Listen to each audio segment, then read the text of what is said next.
Up Saturday and Sunday, November 6th and 7th in Artesia, New Mexico, sponsored by the Artesia Chamber of Commerce. If your business, family, or organization would like to sponsor a balloonist, sponsorships are only $400. To learn more, contact Jessica at the Artesia Chamber, 746-2744. If you have an item for Talktivities, email it to calendar@pvbcradio.com. That's calendar@pvbcradio.com.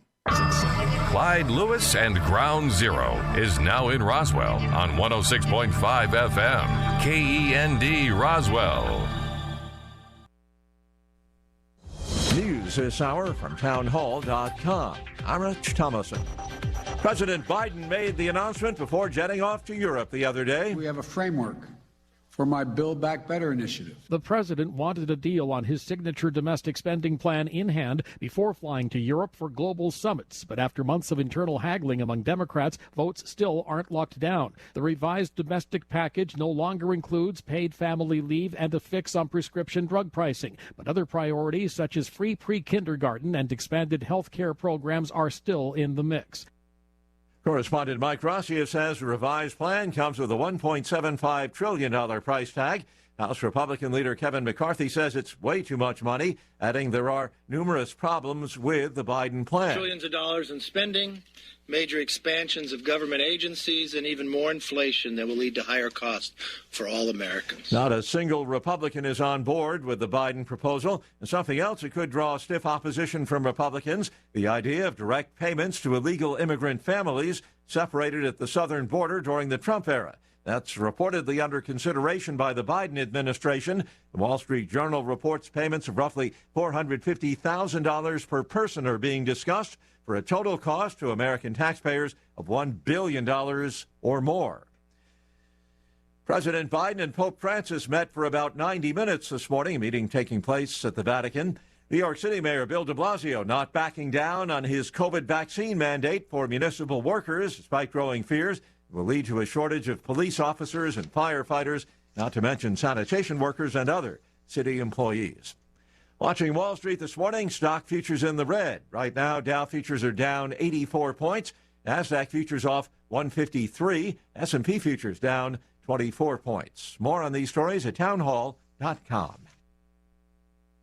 Tell me why Relief Factor is so successful in lowering or eliminating pain. I'm often asked that question. Pete and Seth Talbot, the father and son founders of Relief Factor, tell me they believe our bodies were designed to heal. The doctors who formulated Relief Factor selected the 4 best ingredients, 100% drug-free ingredients that each help your body deal with inflammation. Order the 3-week quick start now. Discount it to only $19.95 to see if it will work for you too. Call 800-500-8384. ReliefFactor.com. With a Democratic sweep officially in place, we are now at the mercy of tax and spend economics. Get ready for runaway national debt pushing the further devaluation of the dollar. So if you haven't invested in gold, now is the time to protect your savings. Birch Gold Group is the premier precious metals IRA company in America. With an A+ BBB rating and thousands of satisfied customers, Birch Gold can help you move an eligible IRA or 401k into an IRA backed by gold. Go to birchgold.com/radio for your free information kit. That's birchgold.com/radio. Pakistani authorities have suspended several trains departing from Islamabad as thousands of Islamists from a banned organization continue to march on the capital city. The protesters are still advancing towards Islamabad, despite warnings by the government that strict action will be taken against them. Hundreds spent the night in Gujranwala city in Punjab before continuing on their way. Police and paramilitary rangers have been deployed at a nearby bridge to try to stop the march.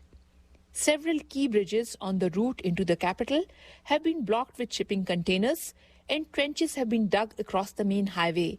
The government says that the TLP has crossed the red line and that it will not be allowed to hold the country hostage. That's BBC correspondent Shumaila Jaffrey reporting. Tensions high in northeastern India after a string of attacks against minority Muslims in the region. News and analysis, townhall.com. Former Vice President Pence on Thursday in Loudoun County discussing parents' rights and school choice, issues that have risen to the forefront ahead of next week's statewide elections in Virginia. Mr. Pence praised pushback from parents and conservatives against local school boards, calling it a movement and a moment in the life of our nation when we can choose educational freedom. The comments come as Republicans zero in on the issues of parents' rights in K-12 education. Loudoun County has become the epicenter of conservative protests at school board meetings on issues such as critical race theory and transgender policies. Concerns have also been voiced over explicit content and learning material. A Suffolk University poll released this week showed 50% of Virginia voters say they believe parents should have more of an influence than school boards on students' curriculum. Bernie Bennett reporting. Former New York Governor Andrew Cuomo charged with a misdemeanor for allegedly forcibly touching a female aide. One of a series of such allegations against former governor who's repeatedly denied wrongdoing. Townhall.com.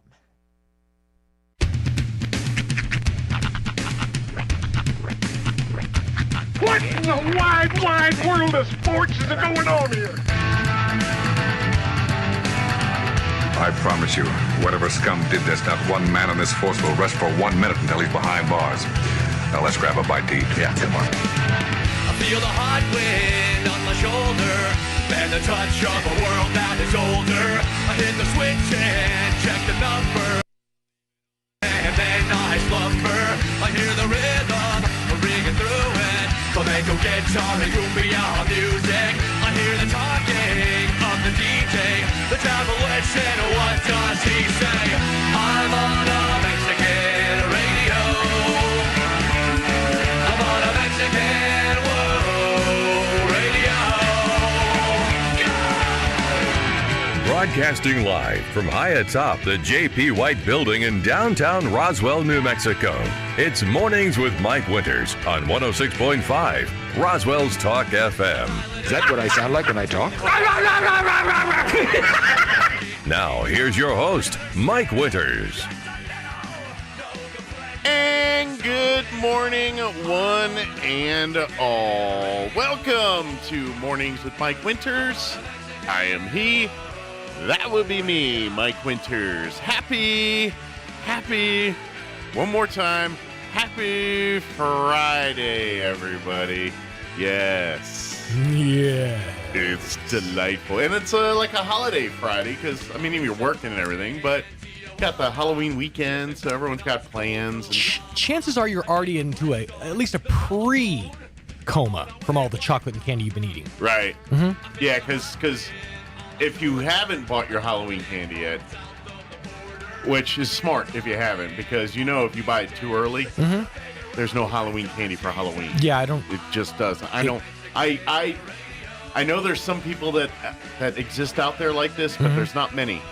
They can just leave a bowl of candy sitting in their house and not dip into it. You know who those people are? They're the same people that keep the toys in the packaging.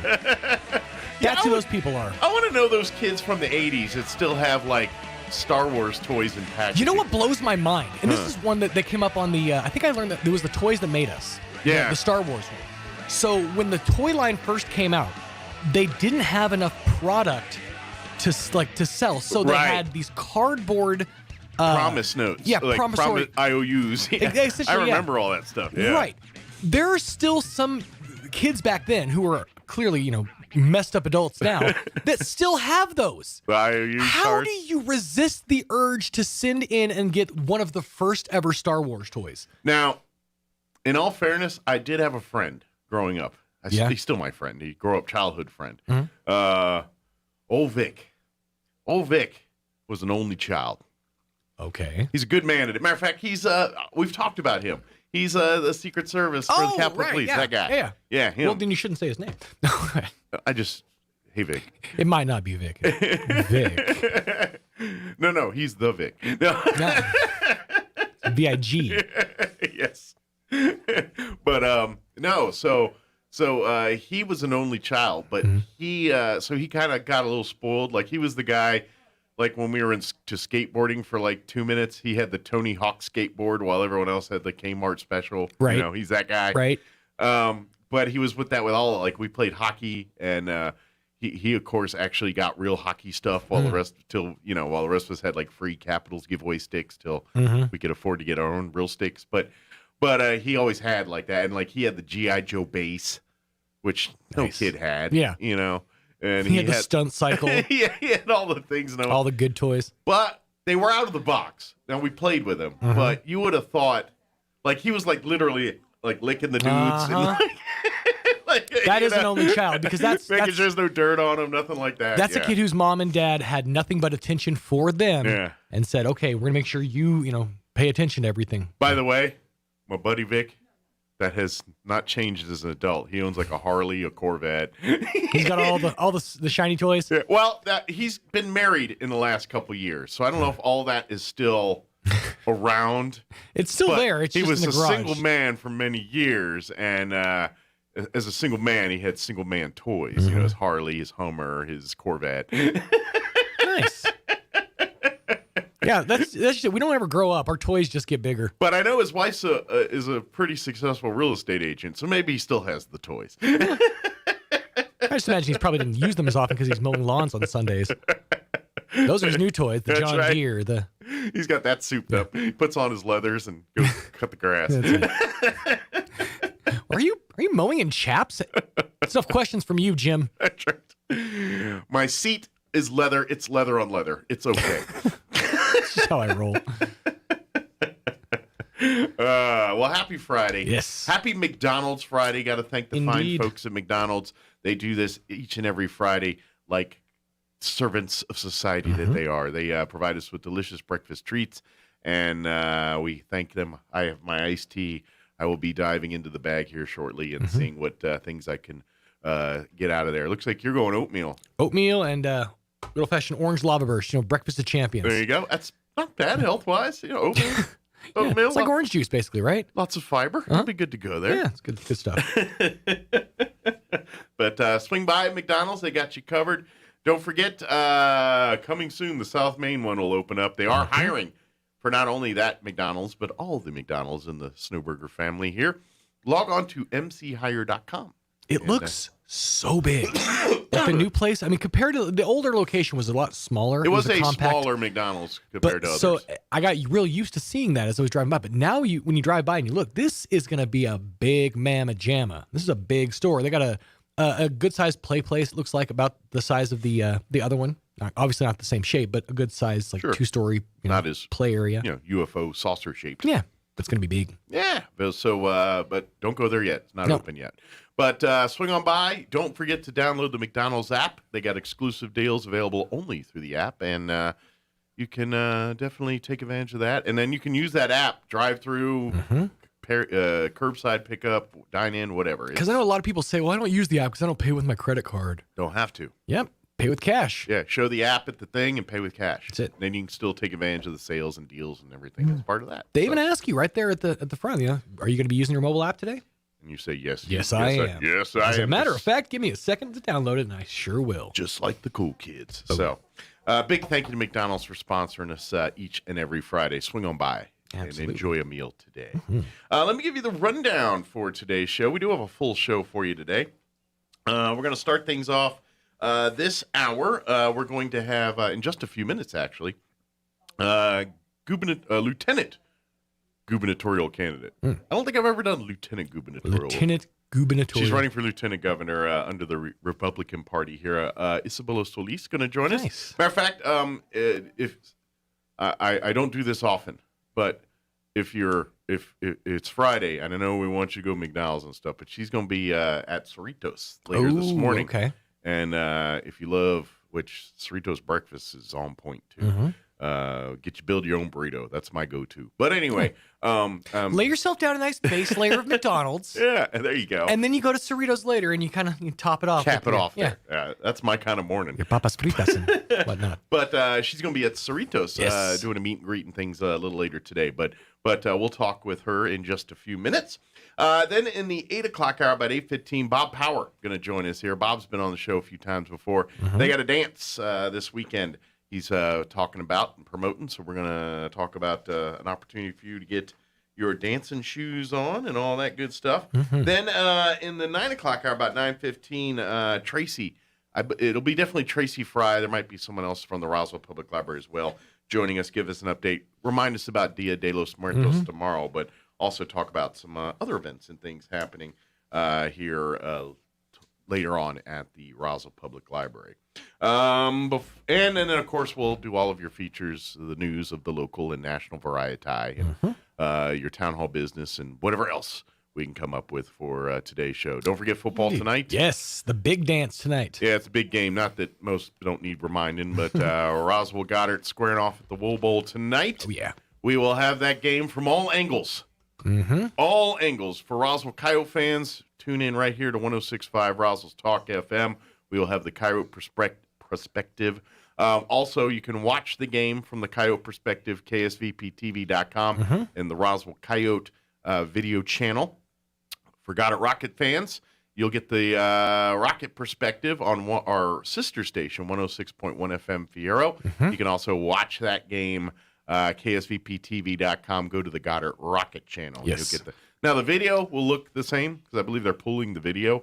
Okay. But the audio will be the respective audios. Yes, sir. And Goddard on the home side this year, I believe.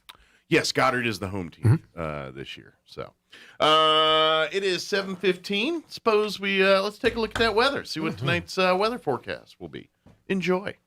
I'm meteorologist Steve Hamilton with your Pecos Valley weather. We have high pressure in place over eastern New Mexico and downslope wind coming our way. That'll be warming us up tomorrow. Another cold front will cool things down on Sunday. Mid-70s and sunshine today.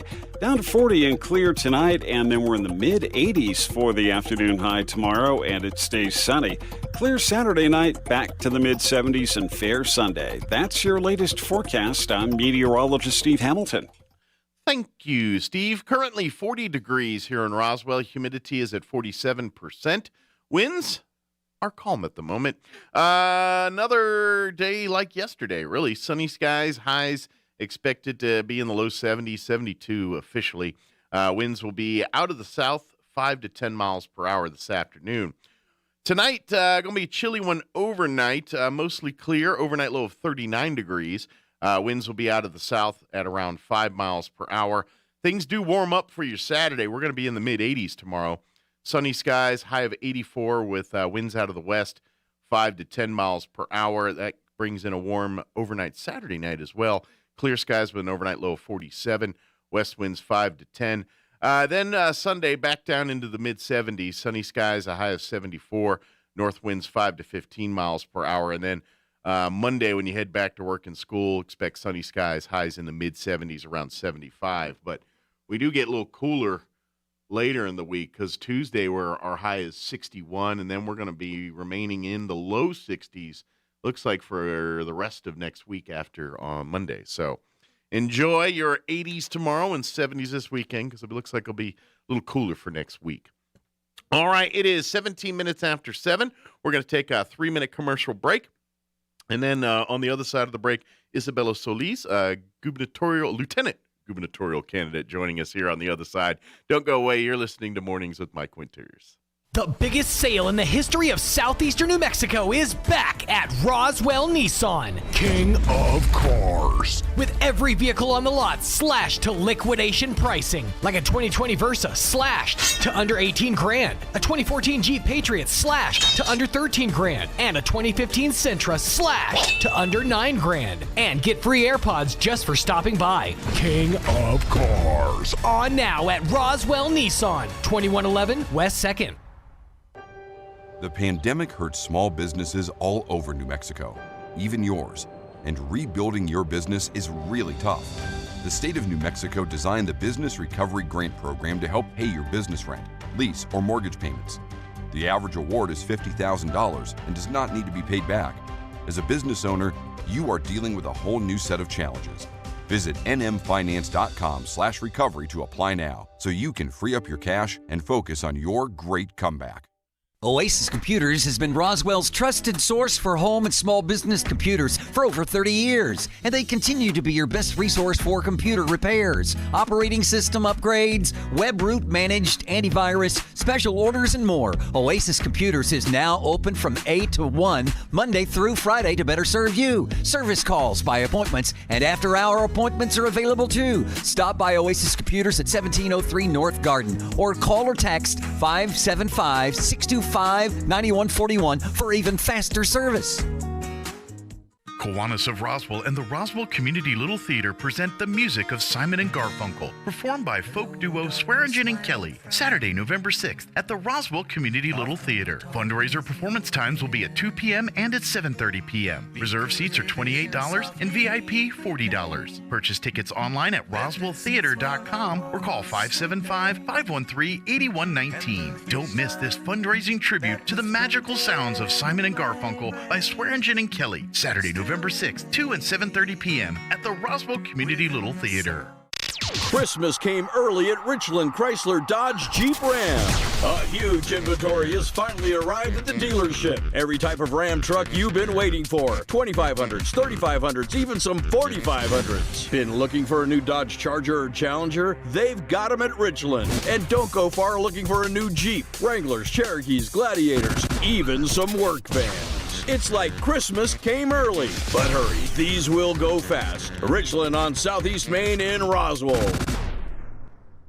Pecos Valley Broadcasting, the multimedia group that brings you Mornings with Mike Winters, New Mexico Military Institute Sports, Dallas Cowboys football, Roswell High, Artesia High, and Goddard High Sports, is looking for a full-time account executive for the Roswell market. This is no ordinary sales job. Become a member of a veteran sales team. Your pay includes a guarantee plus commissions and is performance-based with earning potential to exceed $70,000 a year. If you or someone you know is perfect for this opportunity, submit your resume to jobs@pvbcradio.com. Pecos Valley Broadcasting is an equal opportunity employer.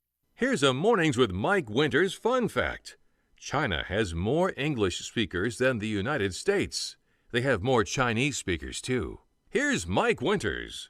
And good morning. It is 20 minutes after 7 o'clock, and joining us in studio this morning, candidate for lieutenant governor, representing or hoping to represent the Republican Party, Isabella Solis, with us this morning. Good morning. How are you today? Good morning, Mike. I'm doing well. How about yourself? Doing great. First off, thank you for spending a few minutes here with us. We do appreciate that. I know the life of a person on the campaign trail gets pretty busy pretty quick. So absolutely. We are just, taking it as it comes every single day, just getting up early and just getting on the road. Sure, absolutely. Well, before we kind of get into the nuts and bolts of everything, of course, for folks that don't know, Isabella, former county commissioner in Doña Ana County, Cruces area.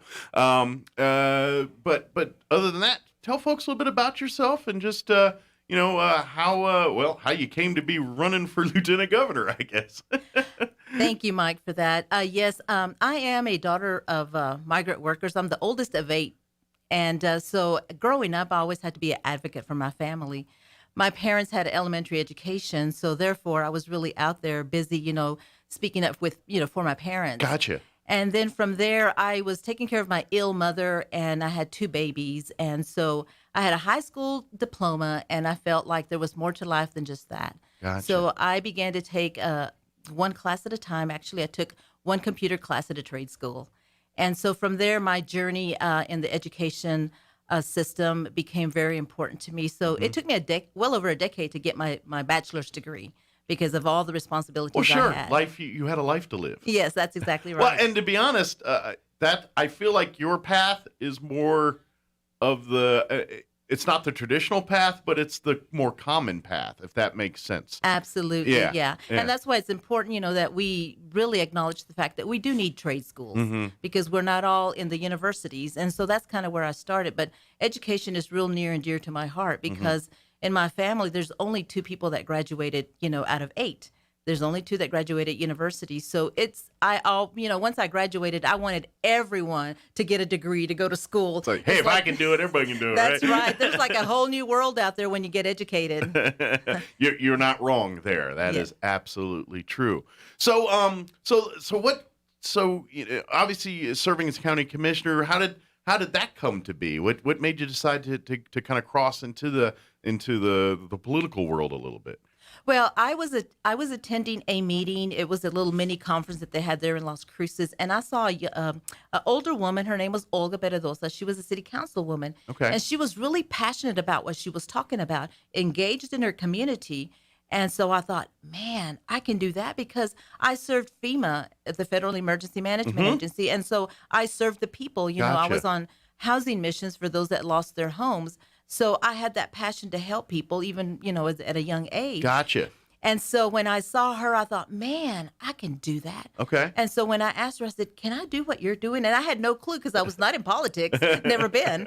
And so she said, okay, tell me what you've done. So I said, I work for FEMA. That's where I've served. And she says, you absolutely can do this. Yeah. You don't need, college degree, doctorate degree. You just need someone that is interested in working for the community and getting things right. Sure. Yeah.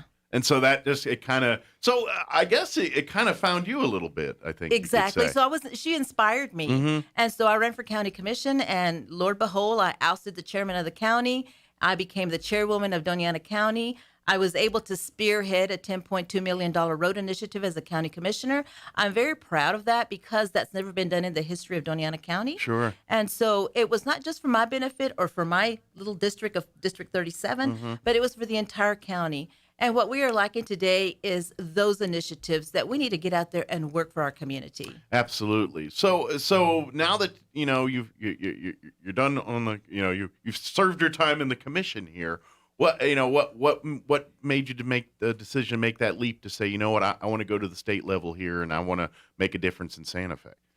Well, so if you notice everything that's going on in our state and in our nation, it'd be kind of tricky not to. That's right.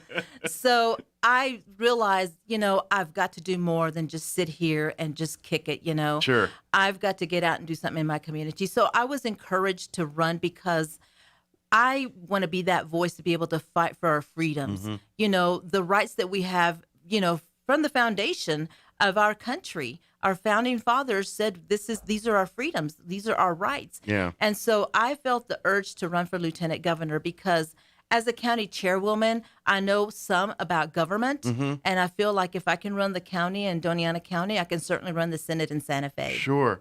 Let me ask this, because I think this is a problem we have, and this is not just New Mexico, it's everywhere, but it seems to be stronger here in New Mexico when, obviously when people rise through the ranks in the parties and things like that, then people be beholden to things like that. How has that process been for you to kind of stay true to yourself? And what I mean by that is you're running Hager's County, ran as county commissioner, now a lieutenant governor. Once you start getting at big levels, people start wanting to bend your ear and things like that and put you in different directions. And that's where I always feel like sometimes candidates get lost into doing more of what the party wants versus more of what the people want. You're at that level now where you're like, no, I'm still in touch with the people. I'm going to stay that way.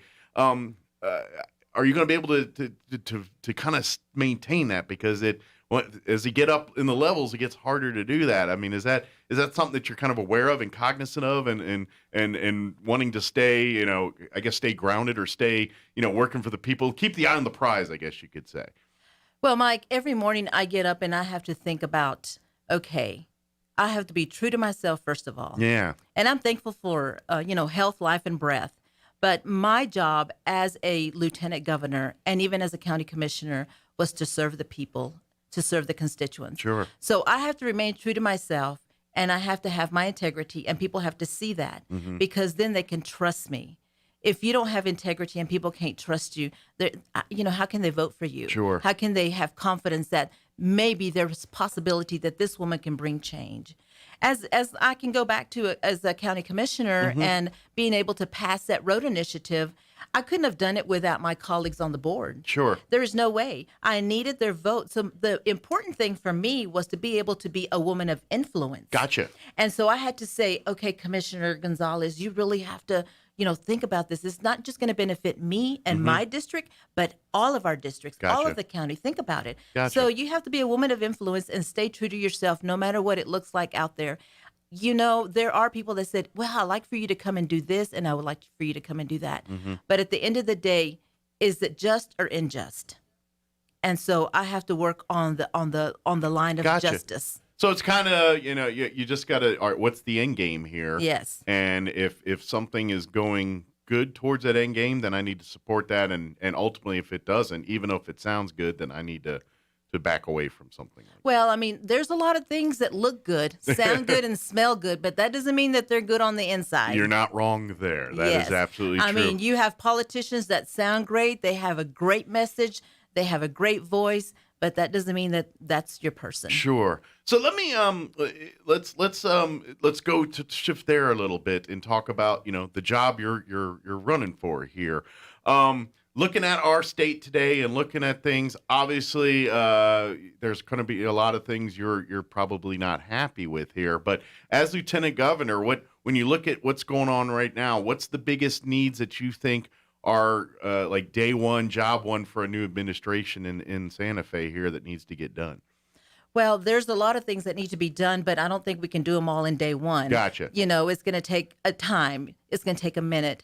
But as a lieutenant governor, I would have to be a team player with whoever that gubernatorial candidate governor is going to be. It's that person's agenda, and you're there to help support that. Absolutely. So as a team player, whatever their agenda is, I would work with them to be able to pass those policies or whatever it is that they're. And even if I think about it right now, there's a lot of gubernatorial candidates. As you know, now we have 8. Yeah. And I'm sure more coming. Possibly. You never know. So, and when I hear them speak, I think that we're all on the same page with kind of the same ideas. Mm-hmm. We're all talking about the same issues. And so I think I could support any of those governors with what their policies and their agendas would be. Gotcha. So that would be my job, to be a team player and to help push those initiatives forward so that we can help the people of New Mexico. Sure. So, like for you personally, what's we all have our passion project things that the reason we got in. For you, what if say you do for one term of lieutenant governor? If you get left the office after that, what would be the one thing you wanted to make sure was done under your watch? So I do have some priorities as a lieutenant governor. I think that the office can be whatever it is that you make it. Mm-hmm. I don't intend to be there for 30 days or 60 days. I plan to be there all year long, working for the constituents of New Mexico or my constituents. Sure. And so one of the priorities is small business. My daddy was a business owner, and so I know the struggles that he had, as a business owner. And right now, we know that all businesses had so many struggles after, COVID and all the things that they have to deal with. So I would work with small businesses. My goal would be to travel all 33 counties and go talk to county managers, city managers, fire departments, different organizations to find out what their needs are and how can I help and how can I push maybe a particular project forward that has been hanging out there for a long time. And I can relate to that because even as we passed that road initiative as a commissioner, the people in my community said, Miss Solis, we've been waiting well over a decade for this road to be paved. So things like that have been, weighing out in the balance somewhere, And so those are the things that I like to see going to all 33 counties, finding the needs and see how I can be a woman of influence to push those processes forward. Absolutely. I know we live here in southeast New Mexico, and oil and gas is very much a part of the fabric here, part of the state, and obviously people here in southeast New Mexico are very aware of the contributions and things that are on the state here. I'm going to put an assumption here, but I'll let you kind of finish that. Big supporter of oil and gas and wanting to make sure that stays a part of our community and continues to serve New Mexico, but doesn't get treated like some of the way it's been treated over the last decade or two here. But talk a little bit about that, and your stance on this, and where under when you're in the administration, how you want to kind of serve and service the oil and gas industry. Thank you for that, Mike. Yes, I believe in oil and gas. I support the oil and gas industry. As you well know, that is a large portion of our revenue for education, your infrastructure, and public safety. And so, yes, I am a big supporter of that. I think that if I have to just analyze our state, we have wonderful resources here. Oil and gas, we have mining, we have, the pecans, we have just so much to give in New Mexico. It's right here in our hands. And I think that what we see today, or at least my perspective is that we are not managing the resources that we have in New Mexico appropriately. What we have is bad managers in Santa Fe right now. Sure. And so we need to change that. And if we were to change that, we could be a state that would be very prosperous. We're already rich. Sure. We just don't know how to manage that. And that's why we need to have good candidates running for office, not just a politician. Mm-hmm. You know, politicians, you can find them a dime a dozen. And the problem is that they're always concerned about their next election. Sure. And they're concerned about implementing another program. Yeah. And that's a politician. But what we need is statesmen that have a little fire and a little fight in them that says this is wrong and this is right. And right now, I think that we need statesmen to say, I care about your culture, I care about your history, I care about your children, and I'm concerned about our next generation. And those are the people that we need in office today. As you know already, I don't even have to tell you that New Mexico has been a one-party state for a very long time. Yes. What we always talk about, 90 years. I hear that over and over. And so what are we going to do different? You know, so this is a very critical election. 2022 is very key. I believe it with all my heart that we can change where we're going. Good. But Republicans need to get out there and vote. You know, that's something too. It's we need hopefully the numbers come out for this. You know, obviously the election here in November, but the bigger elections here in the years to come. It is definitely been a problem. But I gotta ask, because I think, do you think as you're going around and seeing things, I mean, are people getting fed up with this current? I mean, like what you're seeing right now, it's very partisan, and you got generally Democrats and things are going to line up with the Democrat side, regardless if they like it or not. Right. Republicans, same thing. But are you starting to see a shift in that a little bit, where people like, you know what? I've been a Democrat my whole life, but this is not acceptable what's going on in the party or in the state right now.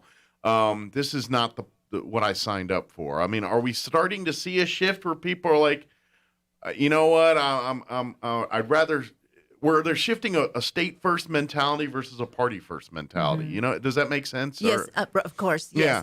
And I think that people that are cognizant of what is going on in our state and in our nation, if you will, are beginning to come out of the woodwork.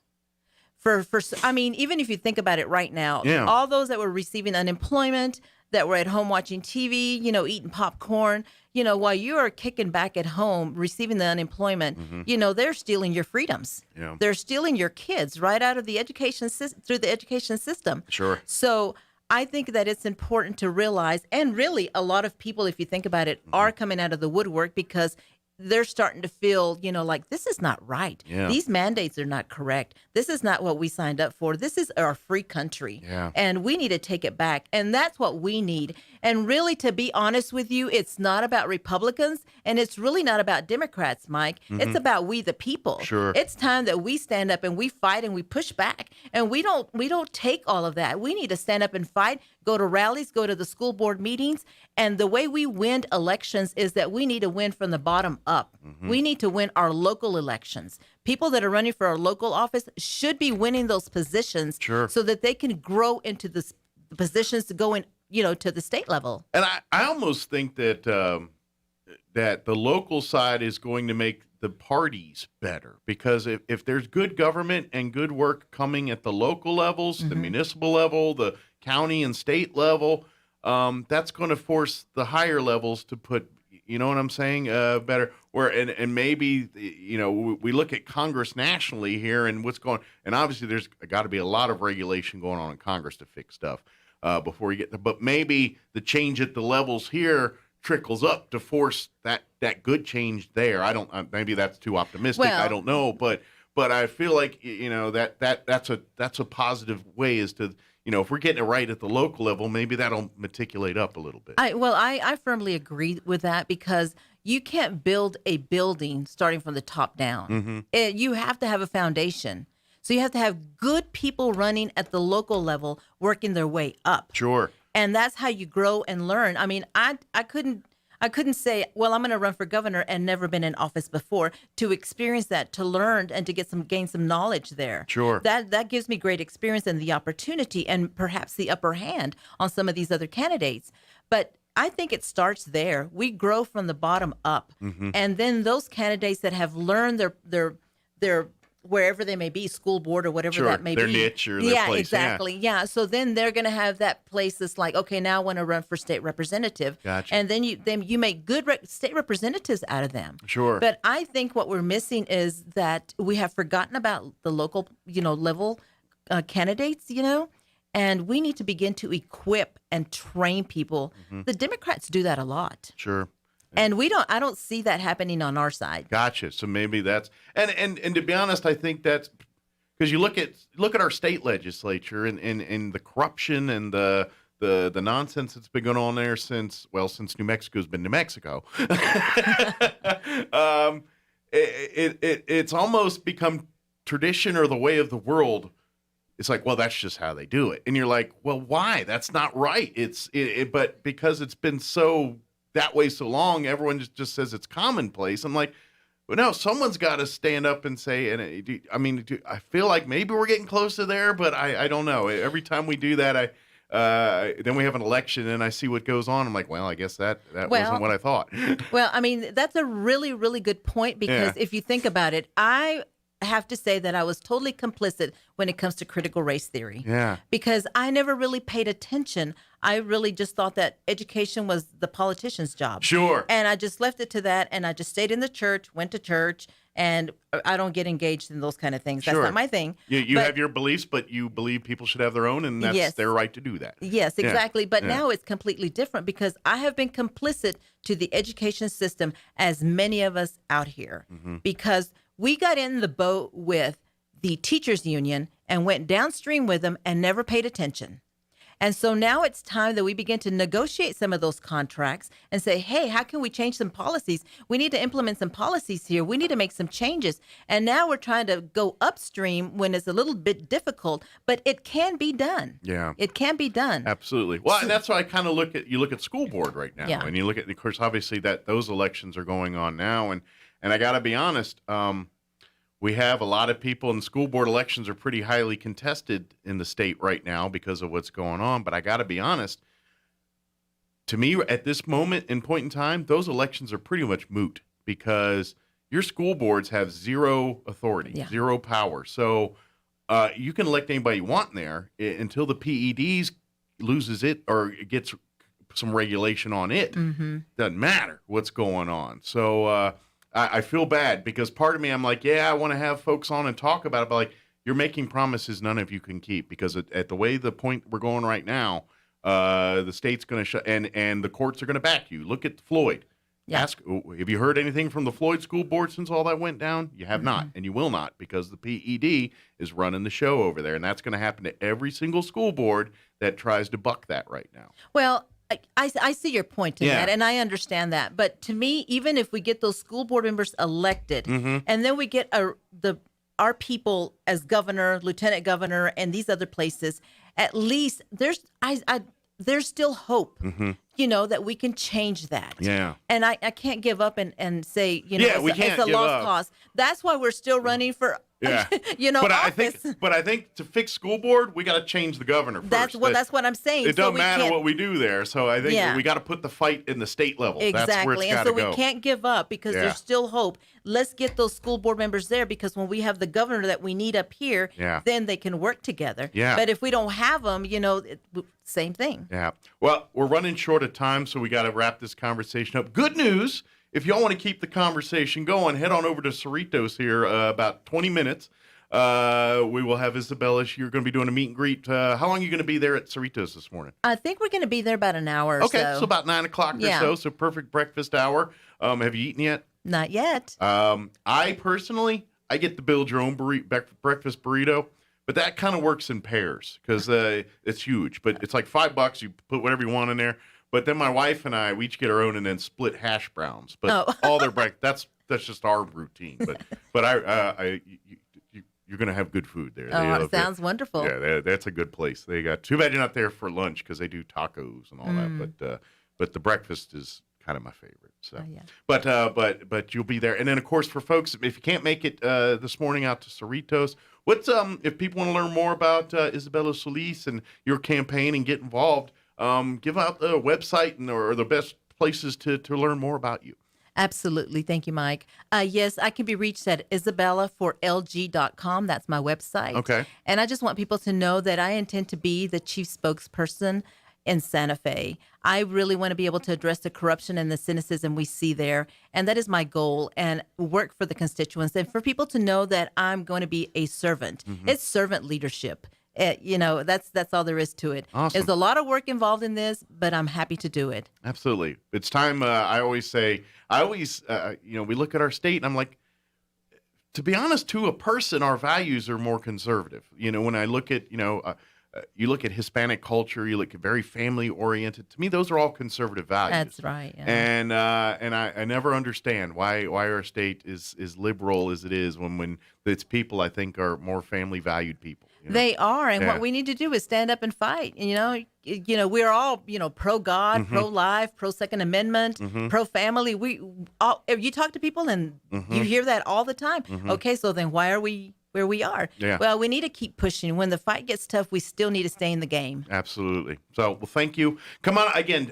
She will be at Los Cerritos. Isabel will be there from till about 8:00. She'll be over there about 15 minutes, and then be there till about 9. So come get you some breakfast and have a chance to meet and converse and chit chat. And if you want to join the team and all that, I'm sure they'll have all Yes. that information there. Yes, thanks a bunch, Mike. I Awesome. really appreciate it. Anytime, and good luck, and hope to see you again soon. And as Lieutenant Governor, love to anytime you're in town, love to have you. So. Thank you so much. Awesome. God bless you. Thank you. It is 7:45. Let's go ahead and get you up to date with local news. Your Kim Commando update. Quick commercial break as well. Some sports in there too. Don't go away.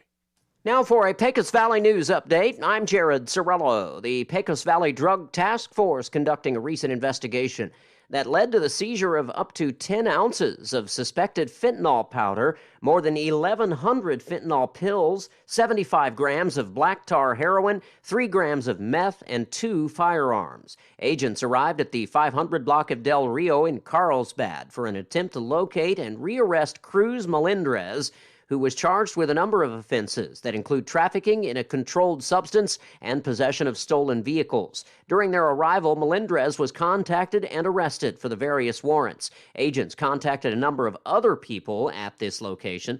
Ultimately, they utilized a search warrant, locating the additional drugs and weapons at the residence. A reminder that the Roswell Recreation and Aquatic Center will be closed on Halloween, October 31st, as the rec staff members help prepare for and take part in the City of Roswell Fall Festival at the Convention Center.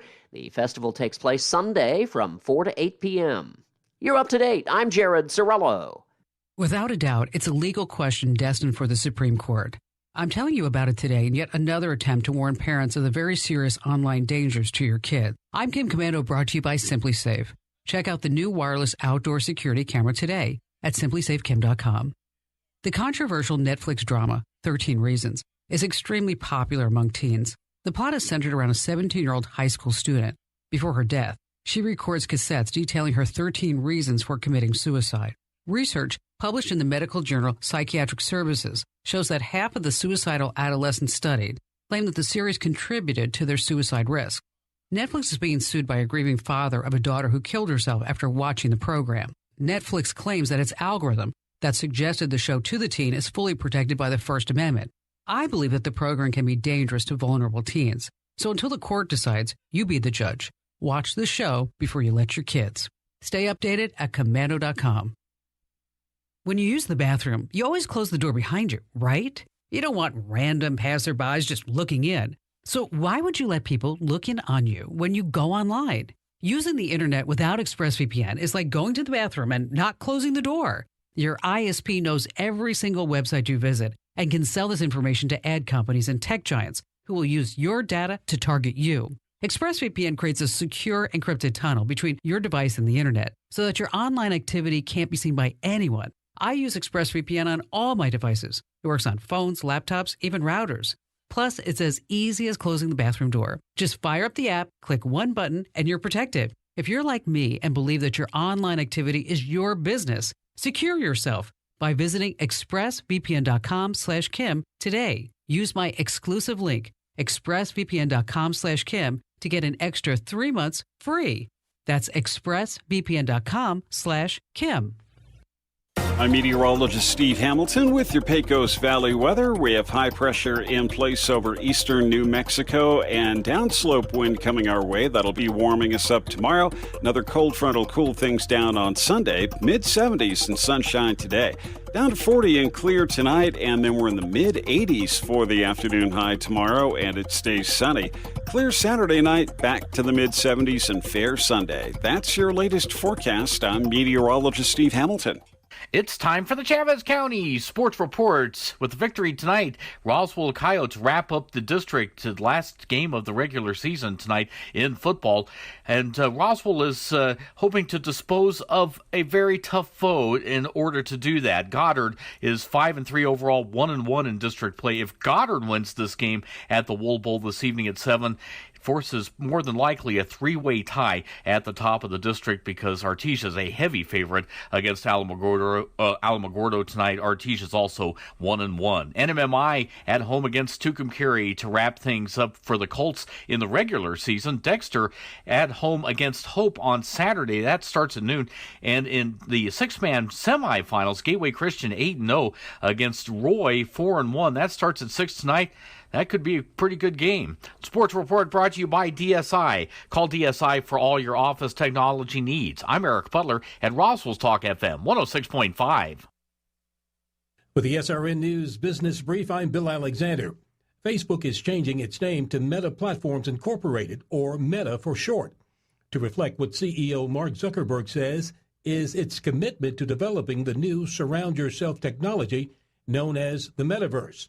Skeptics immediately accused the company of trying to change the subject from the Facebook papers, the leaked documents that portray Facebook as putting profits ahead of ridding its platform of hate, political strife, and misinformation. The number of Americans applying for unemployment benefits fell to a pandemic low last week as the job market continues to recover from last year's coronavirus recession. On Wall Street, the Dow up 239 points, closing at 35,730. The Nasdaq up 212 to 15,448, and the S&P 500 added 44 points to 4,596. With the SRN News Business Brief, I'm Bill Alexander in Washington.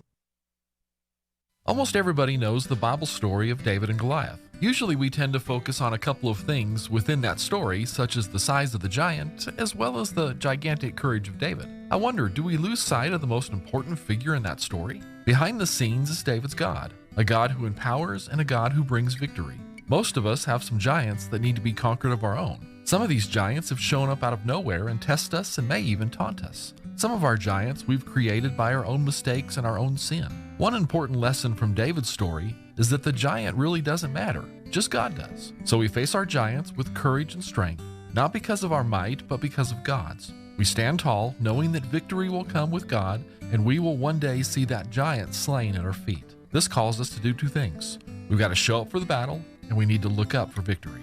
Our goal at Country Club Road is to help people conquer their giants. Join us at the Country Club Road Church of Christ for worship at 10 a.m. on Sunday. Located on the corner of Country Club and Washington in Roswell. Martine's Capital Cafe in Roswell offers authentic and highly rated New Mexico food. Explore their amazing menu featuring huevos rancheros or asado with eggs or their green chili stew. And you can't forget their award-winning green chili cheeseburger, all made from scratch using their finest and freshest ingredients. Open for carryout with curbside delivery or limited dine-in. Just call ahead 624-2111. Martine's Capital Cafe, always pleasing the most refined palate. Open Monday through Saturday from 6 a.m. to 8:30 p.m. at 110 West 4th in Roswell. Children learn through play and exploration of the environment around them. That's why Little Steps Learning Center provides a safe, developmentally appropriate learning environment, which fosters a child's natural desire to explore, create, and become a lifelong learner. The center is open to children 1 to 12 years of age from all walks of life and development, and Little Steps offers pickup service from several local schools in the area. Open 7:30 to 5:30 Monday through Friday. Call 575-623-6402. Little Steps Learning Center, because little steps are the biggest steps. You don't want to bring your car to just anyone. You want to bring it to someone you know. Someone who will tell it to you straight, and someone you trust to do a quality job because they care about you. You want to bring it to Big O Tires. We're locally owned, which means we're your neighbors. And neighbors help neighbors whenever they can. Right now, save $100 instantly on select sets of 4 Big O brand tires. When you need to bring your car to someone, bring it to your neighbors at Big O Tires. Because we love giving our neighbors a great deal. Big O Tires, the team you trust. Installation charges extra. Required on all 4 tires. Not valid with other offers. Eligibility may vary. Disposal fees extra and up to 10% shop fee based on non-discounted regular retail price not to exceed $35 where permitted. See store for details. Join Hot New Country 92.9 The Brand and Fiero 106.1 FM for a live broadcast this Saturday from 10 to 1 at Roswell Honda. It's time once again to paint Roswell Honda pink, and that means for every vehicle sold, Roswell Honda will donate $50 to the Chaves County Cancer Fund. Plus, vendors on hand with some great pink merchandise, door prizes, giveaways, and more. We'll have tasty hot dogs and ice-cold Pepsis, and register for your chance to win one of 3 Michael Kors designer purses and a pink Keurig coffee machine. Drawing at 1 must be present to win. See you Saturday at Roswell Honda, 2177 West 2nd. Here's a Mornings with Mike Winters fun fact.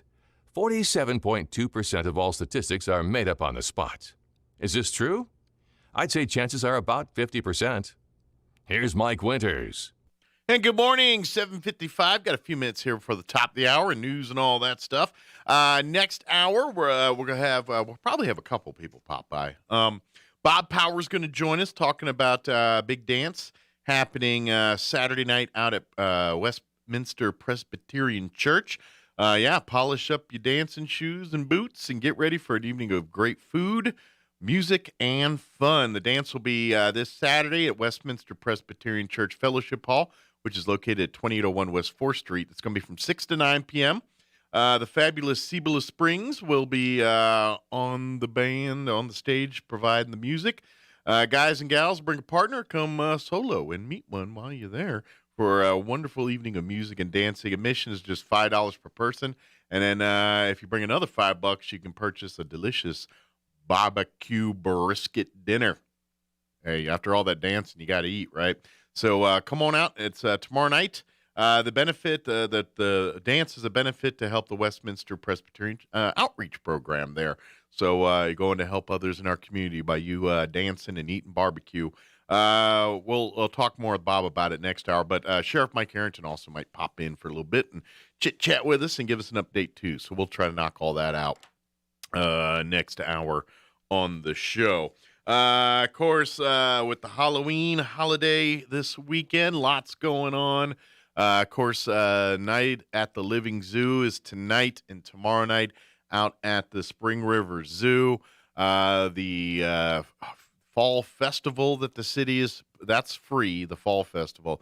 That will be Sunday out at the convention, the evening out at the convention center. Of course, lots of churches and youth groups and things doing their trunk or treats, fall festivals, and things like that.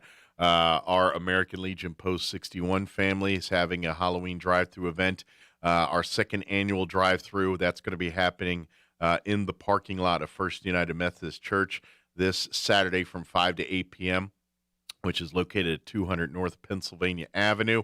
Just asking for a donation. So if you got $1 or if you don't have any money, come through anyway. If you don't have any money, no problem. We'll come on through. We'd love to have you. But if you have $1, $2, or $12, or $100, or $1,000, we'd love to have that too. All of it helps.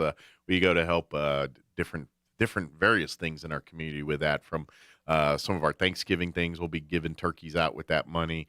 We'll be Memory Lawn Cemetery, helping vets in the community. Things that we do lots of stuff with that money. But anyway, it's gonna be a lot of fun. It's I hear tell our candy is like.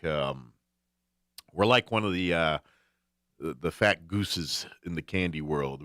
I've been told that last year our candy quantities and qualities was better than most. Not trying to brag, but we got good candy. So come on. And as a matter of fact, the folks spent much of last night sanitizing and bagging and putting together the little candy bags and all that good stuff. So, they have it's pretty cool. They have it's a really cool drive-through deal. They've added more and more stuff to lights and cool setups and displays for you to check out. And then they have this fancy candy distribution thing, like shoots the candy. It's cool. It's all fun, and I love to have you participate. But that'll be going on between 5 and 8 p.m. Saturday, tomorrow, out at First United Methodist Church there in their parking lot, 200 North Pennsylvania Avenue. Let's see. And then, of course, don't forget the city, which we'll talk a little bit more about in the 9 o'clock hour, too. They've got their Dia de los Muertos celebration tomorrow. That begins at 10 a.m. at the Roswell Public Library. That's free of charge as well. Events include a Mass for the Departed, a workshop on creating an ofrenda by Maria Beleth, a workshop on sugar skull and sugar cookie decorating, the telling of La Llorona by Diana Velasco, a workshop on paper flowers and papel picado, live music by Jose Castillo and Jose Mena, free face painting, and then they cap off the event tomorrow with the movie The Book of Life. So definitely get out that. We'll talk more about that in the 9 o'clock hour. All right, it's 8 o'clock. You're listening to 106.5 Roswell's Talk FM, KEND, or Roswell, New Mexico. We'll be back. News this hour from townhall.com. I'm Rich Thomason. As inflation rages, consumer spending fades. Americans slowed their spending to a gain of just 0.6% last month. At the same time, a key inflation barometer closely watched by the Fed surged 4.4% last month from 1 year earlier. Family leave among items dropped from President Biden's scaled back Build Back Better plan, now totaling around $1.75 trillion. Still in the mix, a long list of other priorities: free pre-kindergarten for all youngsters, expanded health care programs, including the launch of a new $35 billion hearing aid benefit for people with Medicare, and $555 billion to tackle climate change. Correspondent Mike Hempen says there will be more negotiations among Democrats before any votes are taken. House Republican leader Kevin McCarthy criticizing Democrats for trying to rush spending bills through Congress, all to suit the president's travel schedule. When the White House rushes out a framework hours before the president comes to the Hill, they are desperate and just grasping for straws. This is no longer a Congress where the best ideas compete. They're now competing for a vote based upon when Air Force One lands in Rome. And the president is now in Rome. Earlier today, he met with Pope Francis at the Vatican, that meeting lasting about 90 minutes.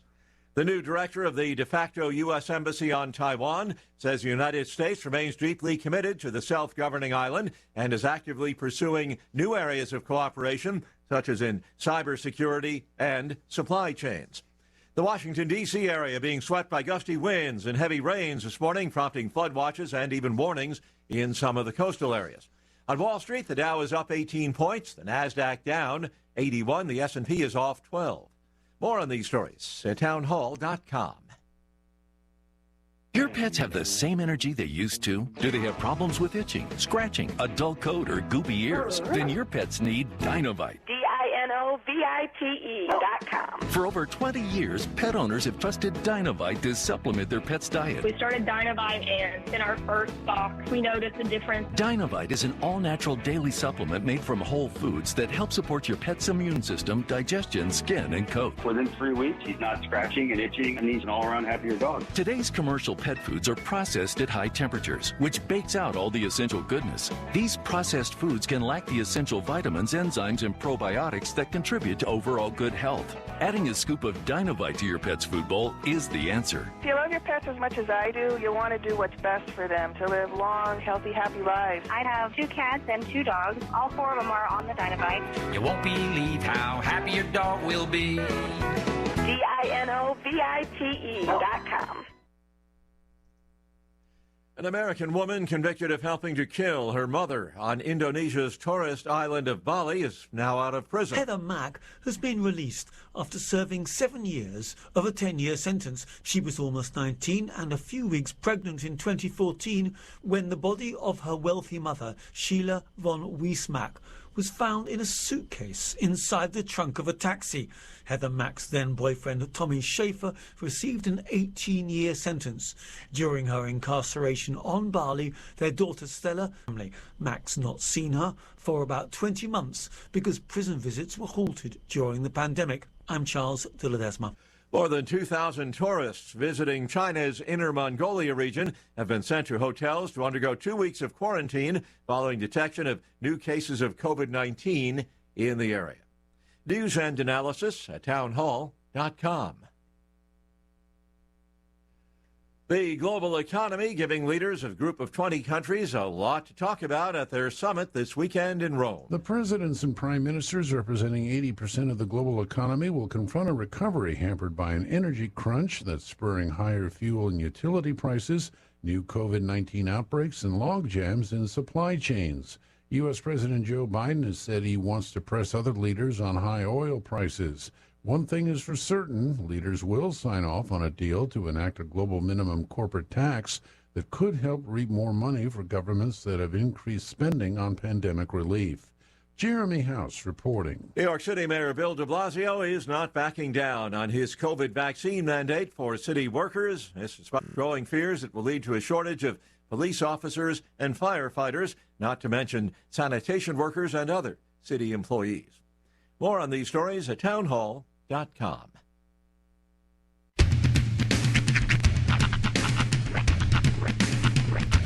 What in the wide, wide world of sports is going on here? I promise you, whatever scum did this, not one man in this force will rest for 1 minute until he's behind bars. Now let's grab a bite to eat. Yeah, come on. I feel the hot wind on my shoulder and the touch of a world that is older. I hit the switch and check the number. Leave it on and then I slumber. I hear the rhythm ringing through it. Flamenco guitar and cumbia music. I hear the talking of the DJ. The demolition, what does he say? I'm on a Mexican radio. I'm on a Mexican radio. Broadcasting live from high atop the J.P. White Building in downtown Roswell, New Mexico. It's Mornings with Mike Winters on 106.5 Roswell's Talk FM. Is that what I sound like when I talk? Now, here's your host, Mike Winters.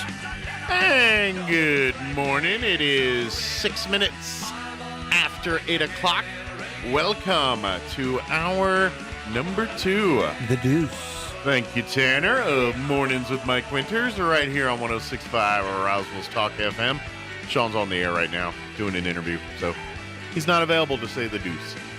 Either that or he's lied to me and he's in there eating all the McDonald's food. I'm not sure which, but it could be either way. Happy Friday, everybody. Welcome to Friday. You made it. Congratulations. I'm proud of you. Not easy to make it to Friday, but we did it. We're all here.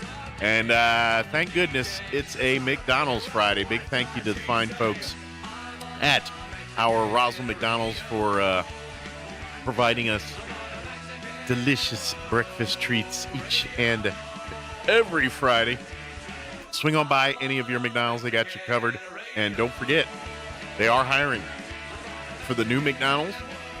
And I say new because it is new, even though it's a rebuild. But anyway, they're hiring for all the McDonald's. mchire.com. And if I'm telling you, I've said this before and I'll say it again, the Snowburger family really, they like to promote from within. They love to, many of the folks on the management team right now started out at the beginning, working the cash register, working the grill, working cleanup. And now they're part of the management team. So it is a definite great career opportunity. Go and apply today, mchire.com. All right, it is 8 minutes after 8 o'clock. Let me give you the rundown for this hour of the show. We got, we'll get you update with weather and all that, which warm tomorrow, but short-lived. We got mid-80s tomorrow, but that's just tomorrow. Then we're like 70s today, of course, back down to the 70s Sunday. Monday. And then we might even be entrenched in the 60s for a good hunk of next week. So we'll get you up to date with that weather here in just a little bit. Also, we also have, we got Bob Power going to join us this hour talking about dance happening tomorrow night at Westminster Presbyterian Church. $5 to dance, and then another $5 will get you a delicious brisket dinner. On top of that, Cibola Springs will be providing the jams for the dance, so we'll talk about that with Bob. May have Sheriff Mike Harrington pop by, too. He normally comes by the fourth Friday of the month to visit as well, so get an update from him. So we may have the sheriff pop by for a little bit, too. And if so, we'll chit-chat with everybody. If not, you just get a bunch of me. Which is good for a bit. And then I'm good in small doses. But anyway, that, and then, of course, we'll have local news, town hall business, and whatever else we can get in there for this hour of the show. Don't forget, with all the Halloween stuff here, tonight and tomorrow night, the city of Roswell would like to invite you out to Night of the Living Zoo. It's happening tonight and tomorrow from 5 to 9 p.m. out at the Spring River Zoo. Bring out your whole family for trick-or-treating, fun games, and activities. It's all part of a frightful family fun night. You can get tickets in advance, and I think it's a little cheaper if you get them online. Go to their website, roswellconnect.com. That is the website you go to if you want anything like season passes or information about Recreation and Aquatic Center. Pretty much everything that's community service, recreation related is through the Roswell Connect website. And so you'll find tickets for Night of the Living Zoo available at roswellconnect.com. And then, of course, come on out either tonight or tomorrow night or both and enjoy. There'll be different booths, trick-or-treating, fun games, activities, all kinds of stuff that's going on as part of it there. So bring the family out, and like I said, it is, you do have to get tickets for it, but if you get them online through roswellconnect.com, it's a little bit cheaper than if you buy them at the gate here tonight or tomorrow night. And then don't forget, City is hosting their festival on the 31st. That will be at the Roswell Convention and Civic Center. That is a completely free event. That the RPD, the RFD, they got, I believe, Waymaker Church is partner up with that one, and that'll be from 4 to 8 on Sunday. And they'll have free trick-or-treating, carnival games, the bounce houses, music. Creepy Crawlers exhibit from the zoo will be a part of that, and the Teal Pumpkins with the Roswell Public Library, much more. So that's all happening Sunday. Imagine next hour, too, we're going to have the folks in the library. We'll probably talk a little bit about the Teal Pumpkins and everything that'll be available at that deal on Saturday there. All right, it is 11 minutes after 8 o'clock. Let's go ahead and get you up to date on the weather. I'm meteorologist Steve Hamilton with your Pecos Valley weather. We have high pressure in place over eastern New Mexico and downslope wind coming our way. That'll be warming us up tomorrow. Another cold front will cool things down on Sunday. Mid-70s and sunshine today. Down to 40 and clear tonight, and then we're in the mid-80s for the afternoon high tomorrow, and it stays sunny. Clear Saturday night, back to the mid-70s and fair Sunday. That's your latest forecast. I'm meteorologist Steve Hamilton. Thank you, Steve. Currently 41 degrees here in Roswell. Humidity is at 47%. Winds are calm at the moment. Nice day today. I have no complaints. None from me. Sunny, 72. Winds out of the south, 5 to 10 miles per hour. In my opinion, that is a Chamber of Commerce weather day. Yeah. Tonight, mostly clear. Overnight low of 39 degrees, so a smidge chilly. South winds at around 5 miles per hour. Saturday, it's just darn right warm tomorrow. Sunny skies, a high of 84 expected. Winds will be out of the west, shifting to the southwest, 5 to 10 miles per hour. Tomorrow night, clear skies with an overnight low of 47. West winds 5 to 10. Then we're back down into the mid-70s for Sunday. Sunny skies, a high of 74 expected. Winds will be out of the north, 5 to 15 miles per hour. Mid-70s once again for you Monday, 75 officially, and then 61 on Tuesday. And then we're going to be floating around in the mid to low 60s at least through Thursday, probably through the rest of the week. So That's what we're looking at as far as this weather goes. All right, it is 8:13. We're going to take a quick commercial break. Bob Power, Sheriff, all that will be joining us or might be joining us some point during this hour of the show. Don't go away. You're listening to Mornings with Mike Winters. What a great time of year this is. Leaves are changing, pecans are falling, and that feeling of autumn is in the air. Along with the change of seasons, your friends at the Tailgate Nation Roswell Ford suggested it may be time for a change of vehicles. And at Roswell Ford, there's no shortage of good, clean, late model cars and trucks that will serve your family for many years. For instance, right now, Roswell Ford has a beautiful 2020 Ford F-150 Lariat Crew Cab 4x4 with only 26,000 miles, and it's only $54,980. Oh, and here's a great deal on an SUV, a 2018 Ford Explorer XLT with less than 42,000 miles for just $28,980. They'll go fast, so you better hurry. Remember, Roswell Ford backs up all their pre-owned vehicles with a 3-day money-back guarantee, so you don't have to worry about making a mistake. And if you have a lightly used car or truck, Roswell Ford wants to see it. You'll probably be surprised how much it's worth. Whether you're thinking of buying or thinking of selling, come see us at Roswell Ford, the Tailgate Nation. One of the best parts of becoming a parent is watching your child hit milestones. But if your child isn't hitting those milestones, it could be because of a developmental delay. At Los Pasitos Early Intervention, we have the team, the tools, and the training to help parents recognize delays and provide resources. Through early intervention and in-home training, parents and children learn problem-solving skills and to use their own strengths to reach their goals. Talk to your child's pediatrician about early intervention with Los Pasitos, because early intervention can make a world of difference. Wait for it. It's coming. Spring River Park and Zoo present Race for the Zoo 2021. Saturday, November 13th, beginning at 9 a.m. It's a 5K with a 2-mile option, and you can run, walk, crawl, scuttle, whatever, with t-shirts for all races and awards and trophies for the fastest finishers. Proceeds go towards keeping our furry and feathered friends cared for. For more information, contact the Roswell Parks and Recreation Department at 575-624-6719 and register online at roswellconnect.com. Race for the Zoo 2021, November 13th, 9 a.m. at Spring River Zoo. Martine's Capital Cafe in Roswell offers authentic and highly rated New Mexico food. Explore their amazing menu featuring huevos rancheros or asado with eggs or their green chili stew. And you can't forget their award-winning green chili cheeseburger, all made from scratch using their finest and freshest ingredients. Open for carryout with curbside delivery or limited dine-in. Just call ahead 624-2111. Martine's Capital Cafe, always pleasing the most refined palate. Open Monday through Saturday from 6 a.m. to 8:30 p.m. at 110 West 4th in Roswell. So you think drinking alcohol can't hurt you? It'll mess you up big time.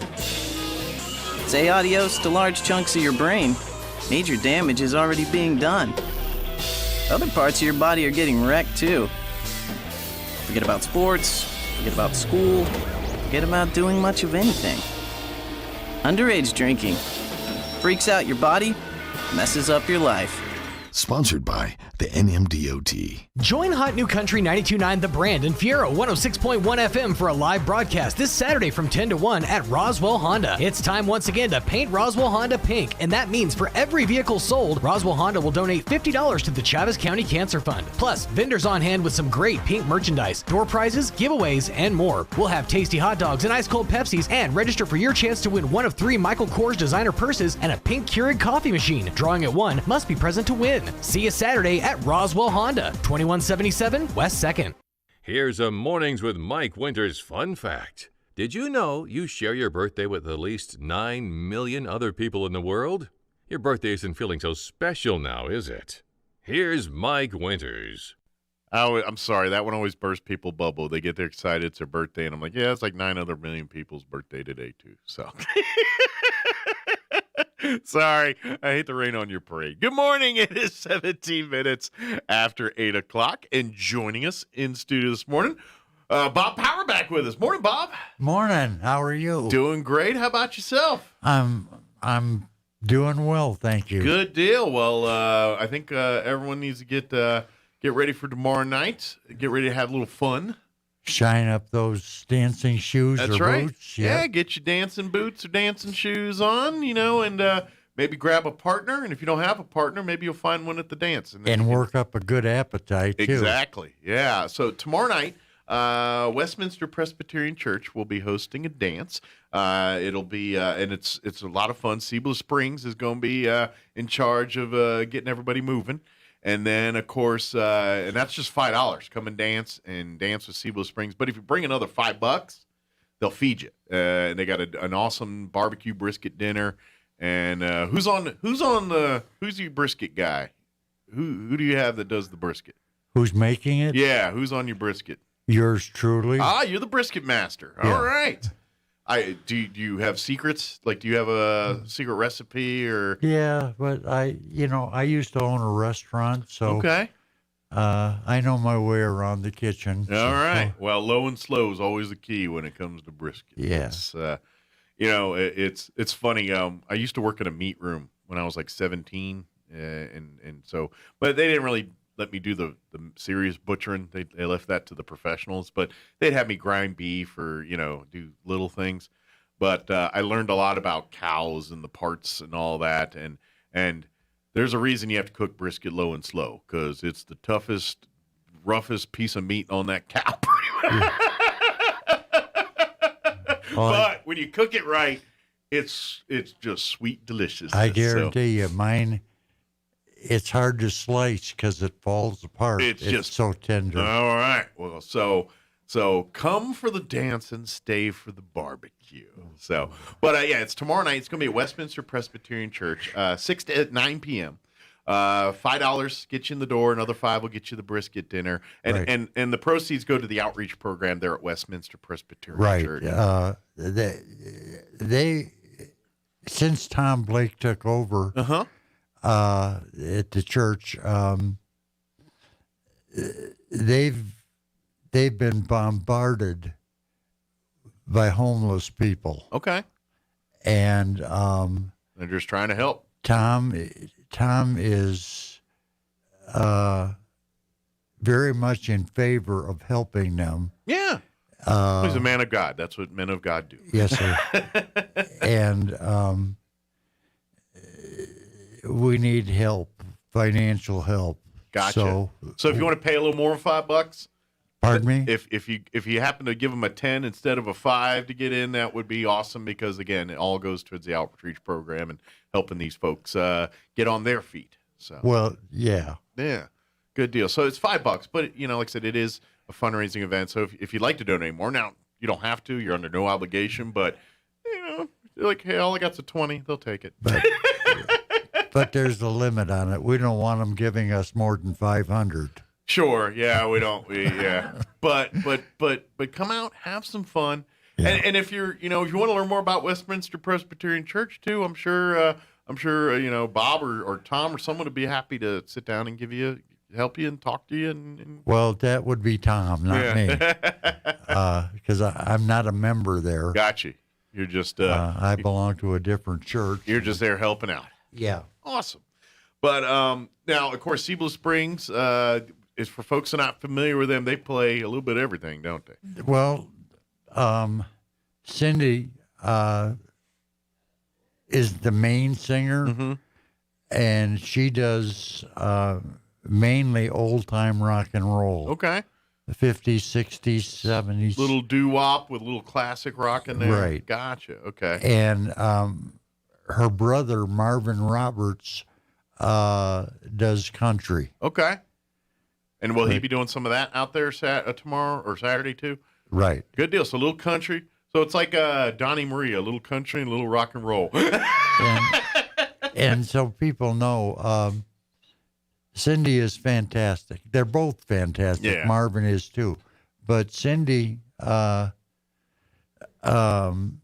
entertained in Vegas for a while. Oh, okay. So she's got her chops there on the hard stages of and Vegas. She lived in the Dallas-Fort Worth area for a while.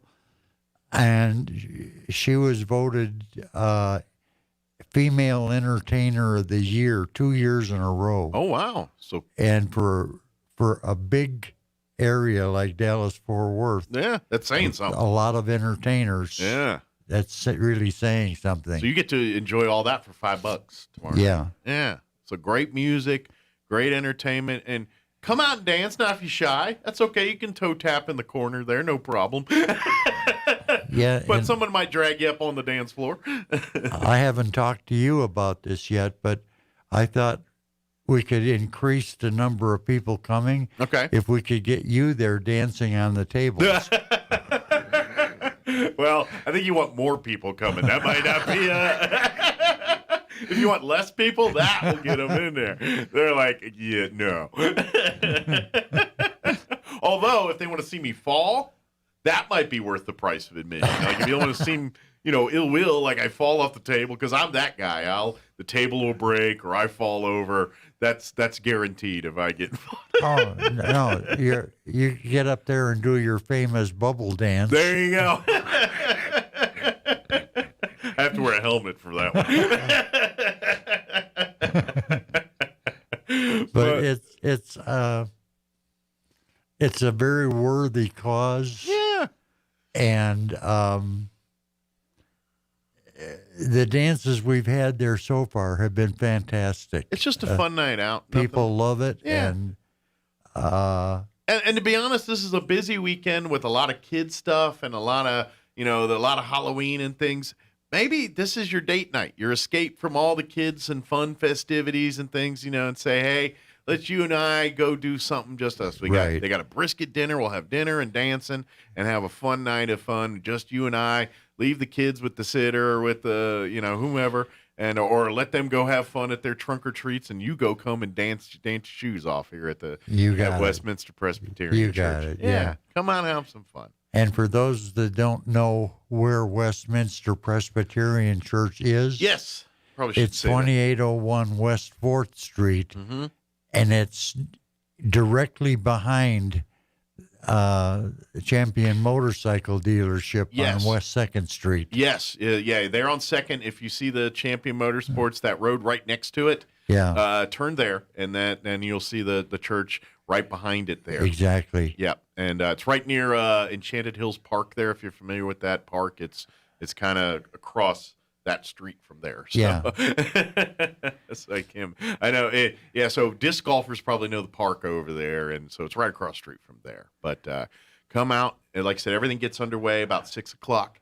They'll go till 9. So if you can't make it till 7:30, no problem. They'll still be, the music will be going and the dancing will be happening. And like I said, come hungry. And $5 gets you into the door. $5 will get you another $5 will get you a brisket dinner. And then come and just have some fun and let your hair down, kick back, enjoy some music, mingle, meet some new people. And like I said, if you're looking for a date, come on out. Who knows? Maybe there'd be a few toe tappers in the corner. May I have this dance? Just like high school. And don't forget to mention that you'll be dancing on the tables. Bob, we're trying to get people to come. If you have any questions about anything about about the dance or anything, you can always this is your number, right, Bob? You can always call Bob 575-910-4648, and he'll reach out and give you and answer all of your questions. Be glad to. Yeah, and then come on out, just come out and be. And if you want to get come out and you say, hey, I love this. I'd love to. Maybe you're an artist yourself and say, what next time you do one of these dances, I'd like to come and play with you guys. Reach out, Bob. Would love to have you. The more the merrier. So, is there anything we missed? Anything we want to share? Or anything we definitely want to get out there? Not that I can think of. No. Okay. It would be a nice time for the fellas to grab their wife or their girlfriend, and bring them down there. Yeah. Just don't bring both. Not unless you want to. You're gonna have a rough night if you do that. Yeah, you might want to work that out. No, it's going to be a very enjoyable evening. Yeah, just a nice, fun, chill evening. No, it's just out to have a good time. Everyone wants to come, listen to some good tunes. And I've been impressed because most of the time you go to a dance and there's some women that just sit. Mm-hmm. Nobody ever asks them to dance. Fellas? Over here at Westminster, the dances so far, everybody's got up and danced. They're there to work. The the fellas that are coming are really nice about that. They ask the women to dance, and they just want to have fun. They're just being gentlemen. Right. So, yeah, and that's all Saturday night's about. Come on, and then of course, just come have some fun, have a good meal, have some good laughs, have a dance, have fun, and let's celebrate each other. And at the same time, let's help out the outreach program here with Westminster Presbyterian Church. That'd be a good thing. It's just gonna be a fun night. So come out, be a part of it. Tell your friends. Maybe make it a fun. Grab another couple you're friends with, and maybe make it a double date night or something like that. Well, there's a lot of them do that. Yeah. You know, a lot of people come with their friends, and and the best part is you don't have to argue about where you want to eat before or afterwards. You just come there and eat the brisket. So you don't have to start that fight up, because that happened. Where do you want to eat? I don't know. Where do you want to eat? I don't know. Get a fantastic dinner for just a minimal price. $5. You basically, you can impress your date for $10 Saturday night. Yeah. And you don't have to tell you only paid $10. I won't out you.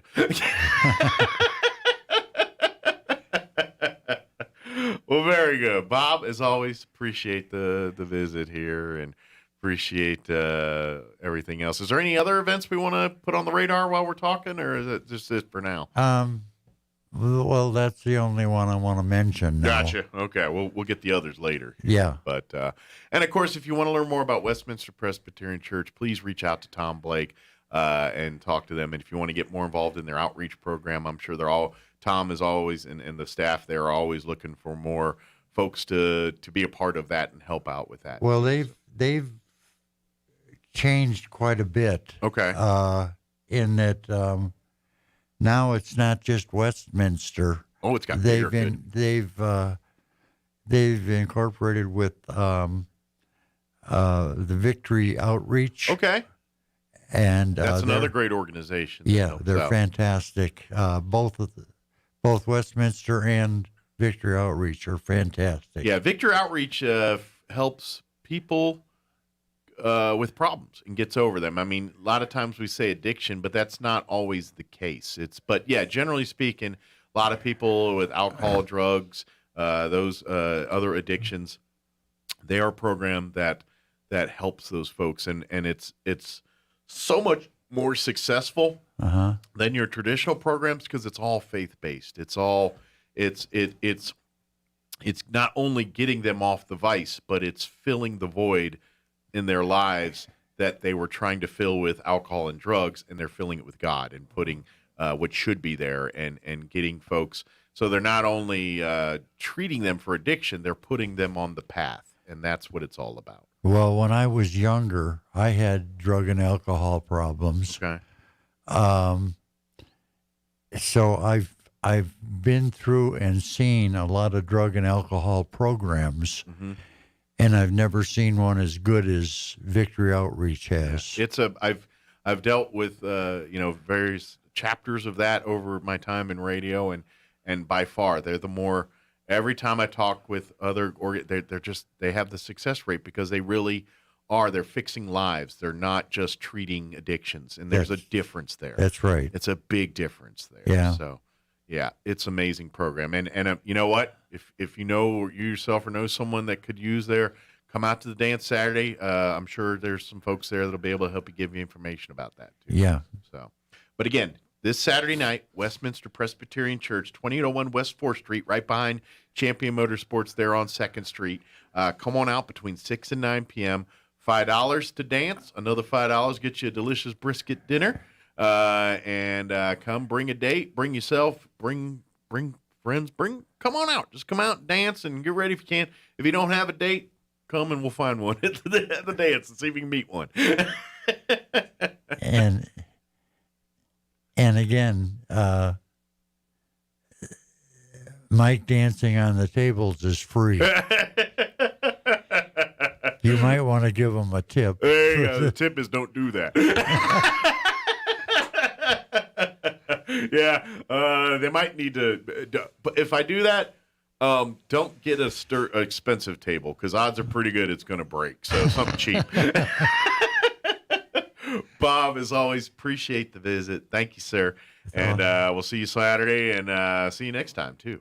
Oh, you're going to be there? We'll try. Actually, it's my wife's birthday this weekend, so I'm committed to birthday celebrations. Hey, have fun on her birthday. I will, or she has to have fun. If she has fun, then I have fun. Well, she will. She'll enjoy it. I got a feeling I might be the corraller, keeping her steady that night. Thank you, Bob. We'll see you next time. All okay? right. Thank you. Anytime.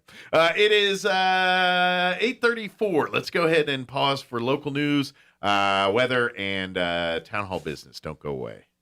Now for a Pecos Valley news update, I'm Jared Cirillo. The Pecos Valley Drug Task Force conducting a recent investigation that led to the seizure of up to 10 ounces of suspected fentanyl powder, more than 1,100 fentanyl pills, 75 grams of black tar heroin, 3 grams of meth, and 2 firearms. Agents arrived at the 500 block of Del Rio in Carlsbad for an attempt to locate and rearrest Cruz Melendrez, who was charged with a number of offenses that include trafficking in a controlled substance and possession of stolen vehicles. During their arrival, Melendrez was contacted and arrested for the various warrants. Agents contacted a number of other people at this location. Ultimately, they utilized a search warrant, locating the additional drugs and weapons at the residence. A reminder that the Roswell Recreation and Aquatic Center will be closed on Halloween, October 31st, as the rec staff members help prepare for and take part in the City of Roswell Fall Festival at the Convention Center. The festival takes place Sunday from 4 to 8 p.m. You're up to date. I'm Jared Cirillo. I'm meteorologist Steve Hamilton with your Pecos Valley weather. We have high pressure in place over eastern New Mexico and downslope wind coming our way. That'll be warming us up tomorrow. Another cold front will cool things down on Sunday. Mid-70s and sunshine today. Down to 40 and clear tonight, and then we're in the mid-80s for the afternoon high tomorrow, and it stays sunny. Clear Saturday night, back to the mid-70s and fair Sunday. That's your latest forecast. I'm meteorologist Steve Hamilton. With the SRN News Business Brief, I'm Bill Alexander. Facebook is changing its name to Meta Platforms Incorporated, or Meta for short, to reflect what CEO Mark Zuckerberg says is its commitment to developing the new surround yourself technology known as the metaverse. Skeptics immediately accused the company of trying to change the subject from the Facebook papers, the leaked documents that portray Facebook as putting profits ahead of ridding its platform of hate, political strife, and misinformation. The number of Americans applying for unemployment benefits fell to a pandemic low last week as the job market continues to recover from last year's coronavirus recession. On Wall Street, the Dow up 239 points, closing at 35,730. The Nasdaq up 212 to 15,448, and the S&P 500 added 44 points to 4,596. With the SRN News Business Brief, I'm Bill Alexander in Washington. Almost everybody knows the Bible story of David and Goliath. Usually we tend to focus on a couple of things within that story, such as the size of the giant, as well as the gigantic courage of David. I wonder, do we lose sight of the most important figure in that story? Behind the scenes is David's God, a God who empowers and a God who brings victory. Most of us have some giants that need to be conquered of our own. Some of these giants have shown up out of nowhere and test us and may even taunt us. Some of our giants we've created by our own mistakes and our own sin. One important lesson from David's story is that the giant really doesn't matter, just God does. So we face our giants with courage and strength, not because of our might, but because of God's. We stand tall, knowing that victory will come with God, and we will one day see that giant slain at our feet. This calls us to do two things. We've got to show up for the battle, and we need to look up for victory. Our goal at Country Club Road is to help people conquer their giants. Join us at the Country Club Road Church of Christ for worship at 10 a.m. on Sunday, located on the corner of Country Club and Washington in Roswell. Kiwanis of Roswell and the Roswell Community Little Theater present the music of Simon and Garfunkel, performed by folk duo Swearingen and Kelly, Saturday, November 6th at the Roswell Community Little Theater. Fundraiser performance times will be at 2 p.m. and at 7:30 p.m. Reserve seats are $28 and VIP $40. Purchase tickets online at roswelltheater.com or call 575-513-8119. Don't miss this fundraising tribute to the magical sounds of Simon and Garfunkel by Swearingen and Kelly, Saturday, November 6th, 2 and 7:30 p.m. at the Roswell Community Little Theater. The pandemic hurt small businesses all over New Mexico, even yours, and rebuilding your business is really tough. The state of New Mexico designed the Business Recovery Grant Program to help pay your business rent, lease, or mortgage payments. The average award is $50,000 and does not need to be paid back. As a business owner, you are dealing with a whole new set of challenges. Visit nmfinance.com/recovery to apply now so you can free up your cash and focus on your great comeback.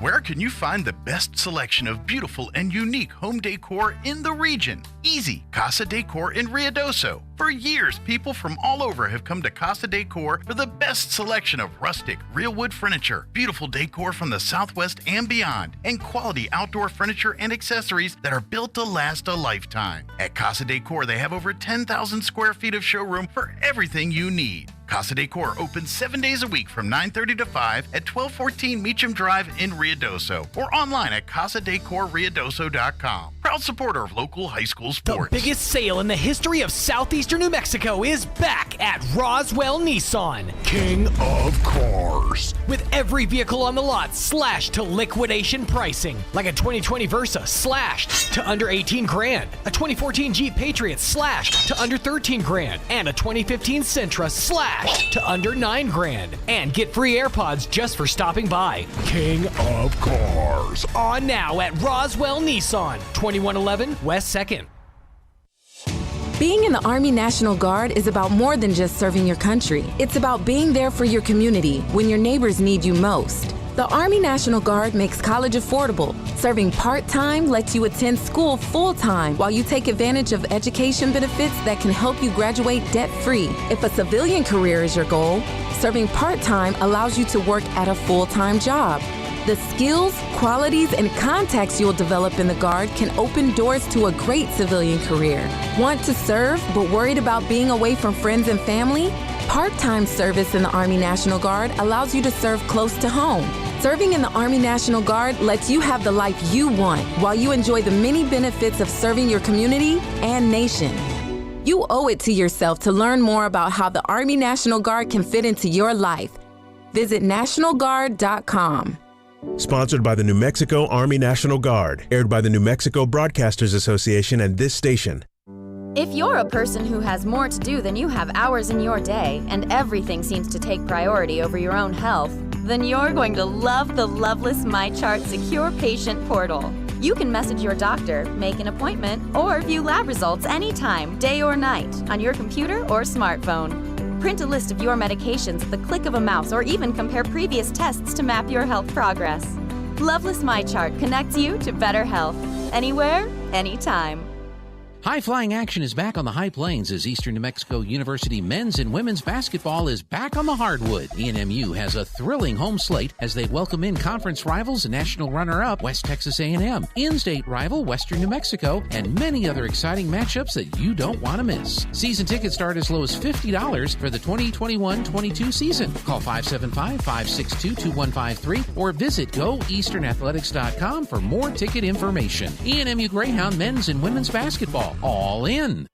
Oh, according to research, 82% of people remember radio ads. That means that 82% of you listening right now will remember that this is an ad for ZipRecruiter. If you're hiring, 82% of you will recall that ZipRecruiter makes hiring faster and easier. And 82% of you will note that you can try ZipRecruiter for free today. But you have to go to ZipRecruiter.com/free. Yes, free. 82% of you will keep in mind that ZipRecruiter's technology finds qualified people for your job and actively invites them to apply. Scott, is that you? Who are you talking to? 82% of you will also know that I, live with my mom. But the most important thing to note is that ZipRecruiter works. In fact, 4 out of 5 employers who post on ZipRecruiter get a quality candidate within the first day. Will you be part of the 82% who remember where you can try ZipRecruiter for free? It's ZipRecruiter.com/free. Again, that exclusive link is ZipRecruiter.com/free. How much? Free. That's ZipRecruiter.com/free. Here's a Mornings with Mike Winters fun fact. There are 293 ways to make change for $1. Try all 293 on the guy who keeps borrowing money from you. Here's Mike Winters. And good morning. It is 42 minutes after 8 o'clock. Stay tuned next hour. About 9:15 or so, we're going to have the folks from the Roswell Public Library join us. I know Tracy Fry will be here. probably another one of our guests as well.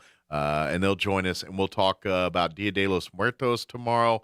We'll talk a little bit about other events and things happening at the Roswell Public Library as well, too. So stay tuned next hour for that. Also, I want to remind folks that tomorrow, Big Brothers Big Sisters is having their Bowloween 2021. This is actually their Bowl for Kids' Sake fundraising event. And COVID kind of put the kibosh on some of that. Back 2 years ago, back in April of 20, that's the COVID stuff went down in like March when everybody started getting locked down. They were supposed to have their Bowl for Kids' Sake in April, their annual event, their big fundraising event, and it's been on hold ever since then. And they're now having it this Saturday, October 30th at Center City Lanes, the bowling alley here in Roswell. Bowloween 2021. If you were involved with it way back in 2020, and things, get that money, get those teams together. Obviously, because tomorrow's the event, the bowling part. If you'd still like to raise money and things, I don't know how much as far as space for bowling. I'll give you a phone number to check out and ask those questions. But if you'd like to help out Big Brothers and Big Sisters, make a donation. Come out tomorrow, make a donation. You can go to their website, make a donation. Maybe there's still time to put a team together. $500, a 5-person team, $100 per player. That's kind of what they're asking. And then, again, all the proceeds go to Big Brothers Big Sisters and paying for matches and all the programs. Just to give you a ballpark number, it takes on average $1,500 to maintain a big and little match for 1 year. That's including the background checks, all that stuff, and of course the program and materials and all of that stuff. So on average, per match, per little and big combo, about $1,500 each. So it's quite expensive. And the Bowl for Kids' Sake is the fundraising event for Big Brothers and Big Sisters here in Southeast New Mexico. That's their bread and butter. That's the money. That's the staple money that gives their programs throughout the year. They haven't been able to do it for the last 2 years. They do get some funding from United Way and things, and that helps, but that's not enough money to do what they want to do. So, and they have other ways, donations, things, but their bread and butter fundraising event they haven't been able to do for a couple of years. So they're doing it this weekend. So even, I know it's late in the ball game, but if you're thinking, hey, I'd love to get involved, help out, they could really use your help, because the finances, this is the money that keeps them going, that keeps making the matches. And unfortunately, their demand is increasing, not decreasing. They've got more littles that need bigs. We need more bigs. And bigs are always in demand, but even more so now. So if you want to learn more about the program, becoming a big, come on out tomorrow. They're going to be at Center City Lanes, I think from 11 to about 7 tomorrow out there. They got 3 different bowling sessions and all of that. If you have questions, want to sign up, if you want to get involved in any way, shape, or form, you can call Big Brothers Big Sisters at 575-627-2227. Again, that's 575-627-2227, or you can visit their website. It's www.bbbssenm.org. Again, that's bbbssenm.org. It's short for Big Brothers Big Sisters of Southeast New Mexico. So if you can't remember that, all the B's and the S's and the E's and all that, you can just Google Big Brothers Big Sisters, Roswell, Chaves County, Southeast New Mexico. Any of those will get you. If you just do the Big Brothers Big Sisters, you'll get all of Big Brothers Big Sisters, which they're like an international organization. So you're getting a lot of information. If you want to narrow it down, put Roswell, Southeast New Mexico, or go direct, bbbssenm.org. But help out. There's a Donate Now button there if you'd like to donate, or if there's still space available for teams and signups. You'll find all that information there at the website, too. Let's see. What else do we want to promote here? Oh, yes. 1 week from tomorrow, November 6th, that's going to be another busy, fun weekend. The Kiwanis of Roswell, they are doing course, they've got two big events happening on Saturday. Next Saturday morning, they got their big golf ball drop. That's going to be happening at the New Mexico Military Institute golf course. For $10, you can buy a golf ball, and they're going to get the fire department.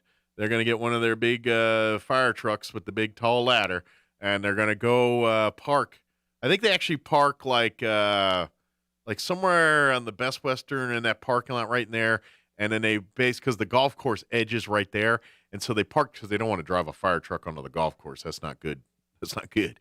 So they drive on the edge of that parking lot, and then they raise the ladder like over the fence there so it's onto the golf course property. Well, on the golf course property side, they got a big target. And what they'll do is everyone that bought a golf ball for $10, they're going to drop them from the top of this ladder, and then the 6 closest to the target get the prize. And then they got first through 6th place. I know the first 2 prizes are cash, like $600, $400, and then they got some awesome gift cards for 3rd, 4th, and on down. But it's $10. All the proceeds go to Kiwanis of Roswell here, which they're using that funding to cover costs for the all-inclusive park that the city and everybody had the dedication ceremony for a week or 2 ago. That money goes there. So at $10, get the ball. If you go to the Kiwanis of Roswell, they've got the links on where you can get the ball, number to call and all that to get a ticket. But you got to get that in before next Saturday for the event. Then later in the day, they've got an amazing concert, and there's 2 different showings. The Kiwanis have partnered with the Roswell Community Little Theater, and they're going to be doing a show, The Music of Simon and Garfunkel. It's Swearingen and Kelly. These are 2 individuals that they sound amazing. Go check them out on online. I was watching some of their videos and everything the other day. Very talented group, but they do The Music of Simon and Garfunkel. It's amazing. Now, it's reserved seating, which is different than how they normally do it there at the Community Little Theater. So reserved seating is $28. They also offer a $40 VIP experience where you get preferred seating. You also get a meet and greet with Swearingen and Kelly before the concert, food, swags. You get treated like, well, a VIP. So that will be that's $40 for that. You can get tickets, the reserve seating and VIP seating at the Roswell Community Little Theater's website. It's www.roswelltheater.com. And theater is spelled like live theater, THEATRE. And you can get tickets there.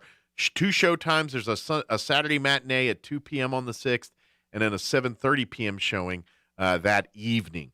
And again, get your tickets, roswelltheater.com. Now, the proceeds from the concert, half of that money goes towards the Kiwanis and goes towards the all-inclusive park. The other half of that money goes to the Roswell Community Little Theater, and that their project that they are raising funds for right now involves their roof. They need a new roof at the Roswell Community Little Theater. So, and roofs are not cheap, and they need to replace it. So they are raising funds for that.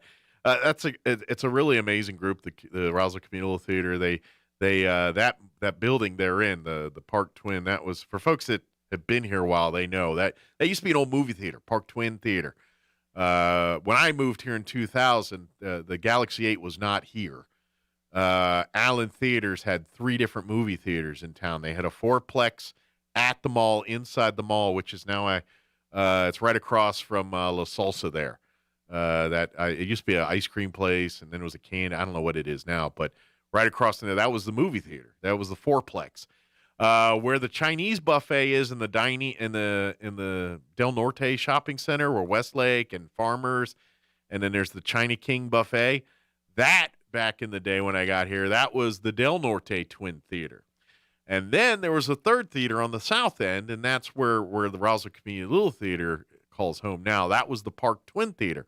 There in the Plains Park Shopping Center, where the Epic Cinema 10 or Apex, that was not here. That was an Alco when I moved here. Alco's like kind of like a Kmart or department store type, and so that was an Alco. Matter of fact, I remember buying, and we had those lamps up till we moved, I think. I had bought 2 we needed bedside lamps. My wife and I, when we first, and I was like, oh, we had like a little. So I remember going to Alco, and they had those touch lamps. Y'all remember those touch lamps where I think they still have them.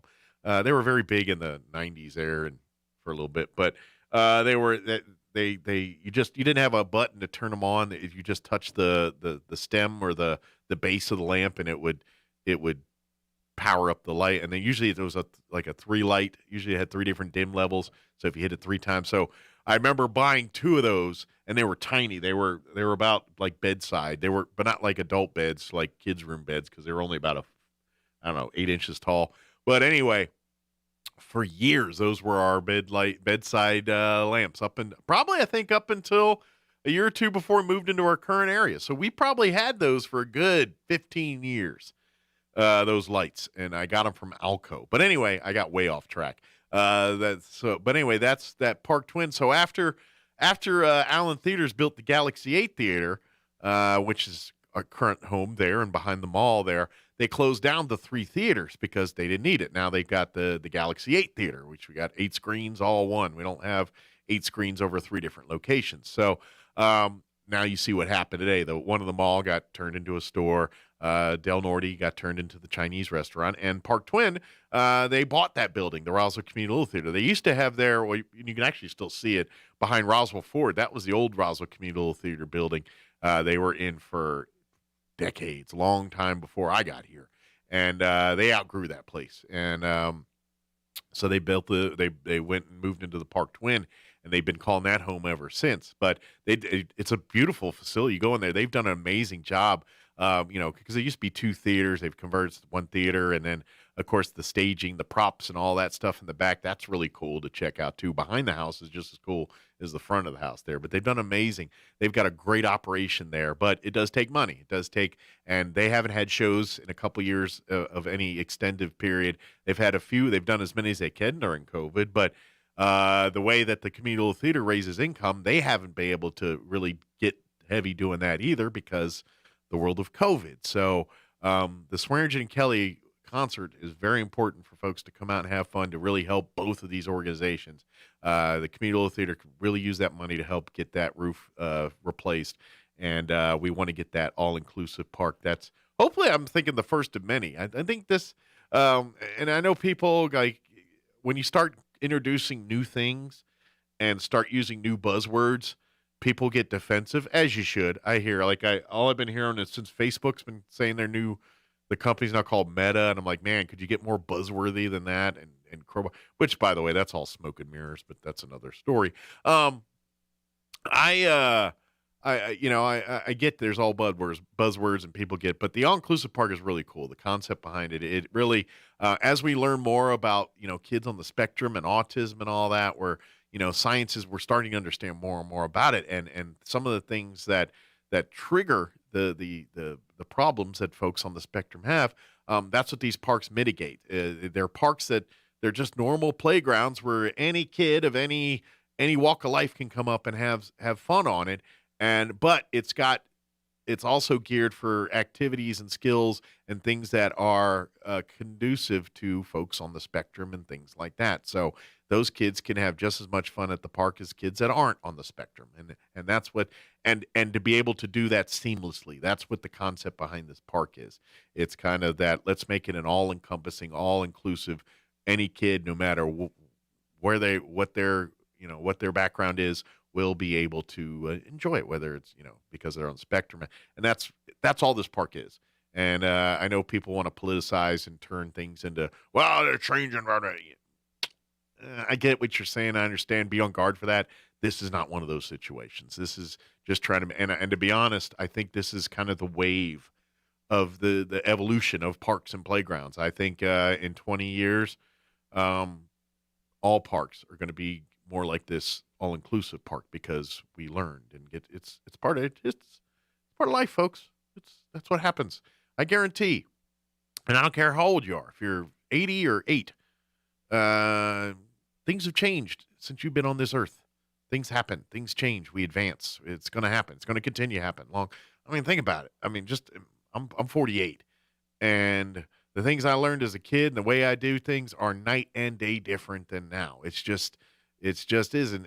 And I know some people embrace that. Some people fight it tooth and nail. And in reality, in the middle is where I think most of us lie, because you balance tradition and things with, new and great. And it's, as you get older, you kind of find ways that work for you, and you kind of want to keep doing that. And that's why technology is always one of those things that is the last, because, and I know because I'm in the sweet spot in the middle where I grew up with technology, but not like technology today. So I have a foot in both worlds where I lived and walked the old methods and the old schools. And I've also grew up in a time where the new stuff's being brought in. So I'm that glue in between where I know a little bit of both worlds. And sometimes that's too dangerous. A little bit of information can be very dangerous, but I see both sides in how I understand. I understand if we want to move forward in technology and make things simpler and easier for folks, but I also am of the, I found a way where something works, and quite frankly, if it's not broke, I don't want to fix it.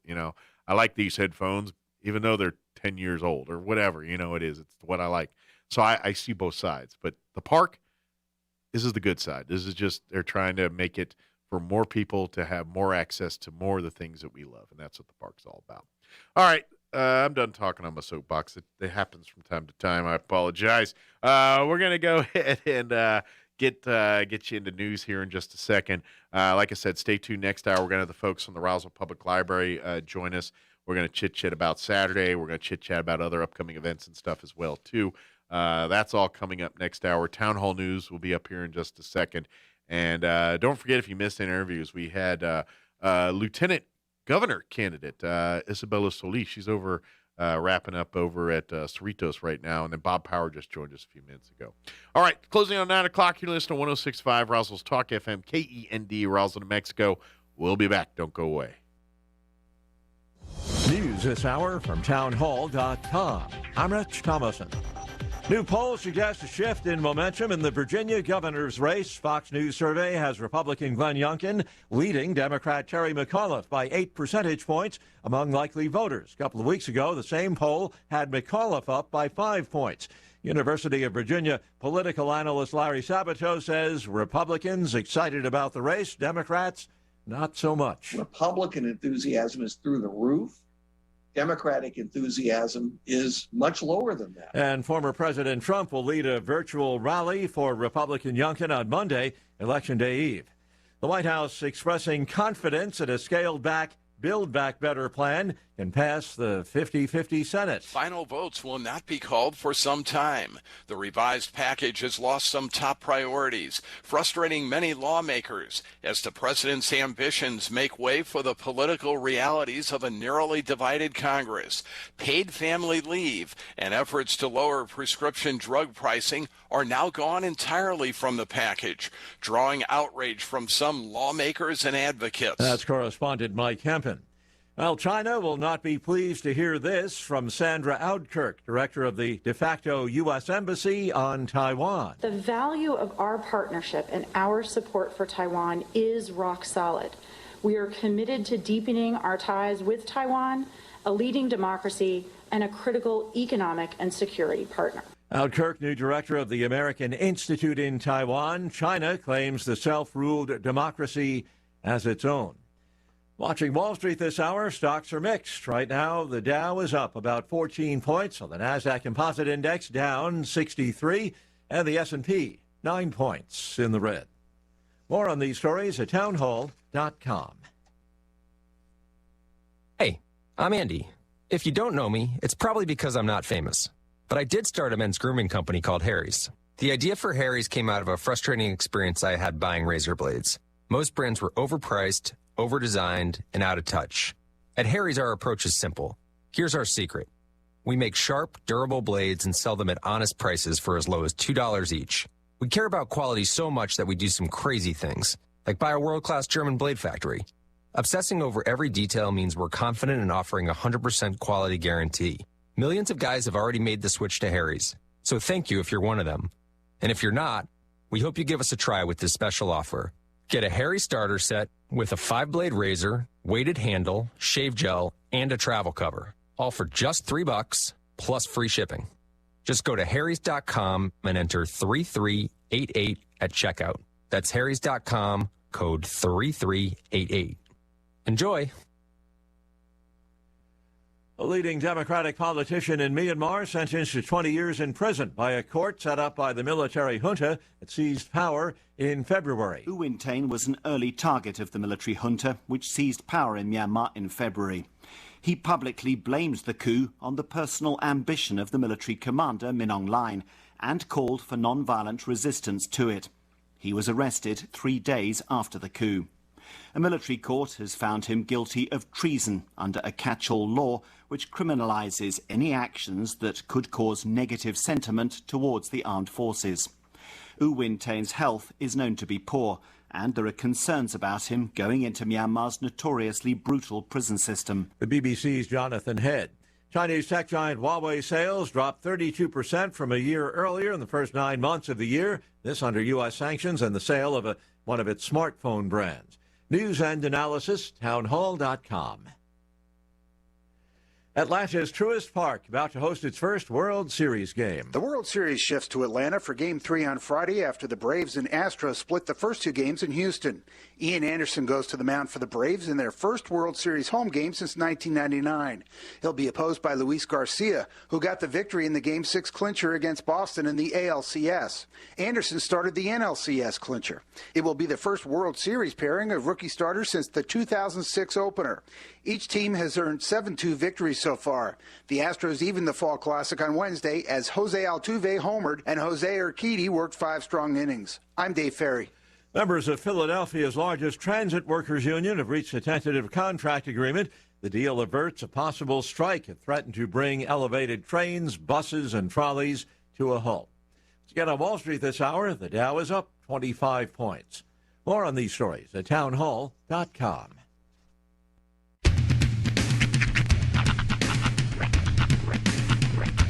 What in the wide, wide world of sports is going on here? I promise you, whatever scum did this, not one man in this force will rest for 1 minute until he's behind bars.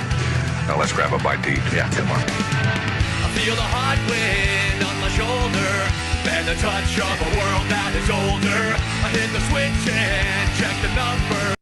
Leave it on and then I slumber. I hear the rhythm ringing through it. Flamenco guitar and cumbia music. I hear the talking of the DJ. The travel listen, what does he say? I'm on a Mexican radio. I'm on a Mexican radio. Broadcasting live from high atop the J.P. White Building in downtown Roswell, New Mexico. It's Mornings with Mike Winters on 106.5 Roswell's Talk FM. Is that what I sound like when I talk? Now, here's your host, Mike Winters. And good morning. It is 6 minutes after 9 o'clock. Welcome to hour number 3. Tres Inviernos. Mornings with Mike Winters right here on 106.5 Roswell's Talk FM. Happy Friday. Yes.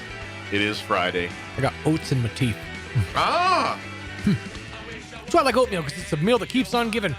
Sticks to the ribs. Sticks to everything. That's how you know oatmeal is done. You actually take a little bit of it and you fling it against the wall to see if it sticks. There it is. Yeah. That and noodles. Which, does anybody actually still do that?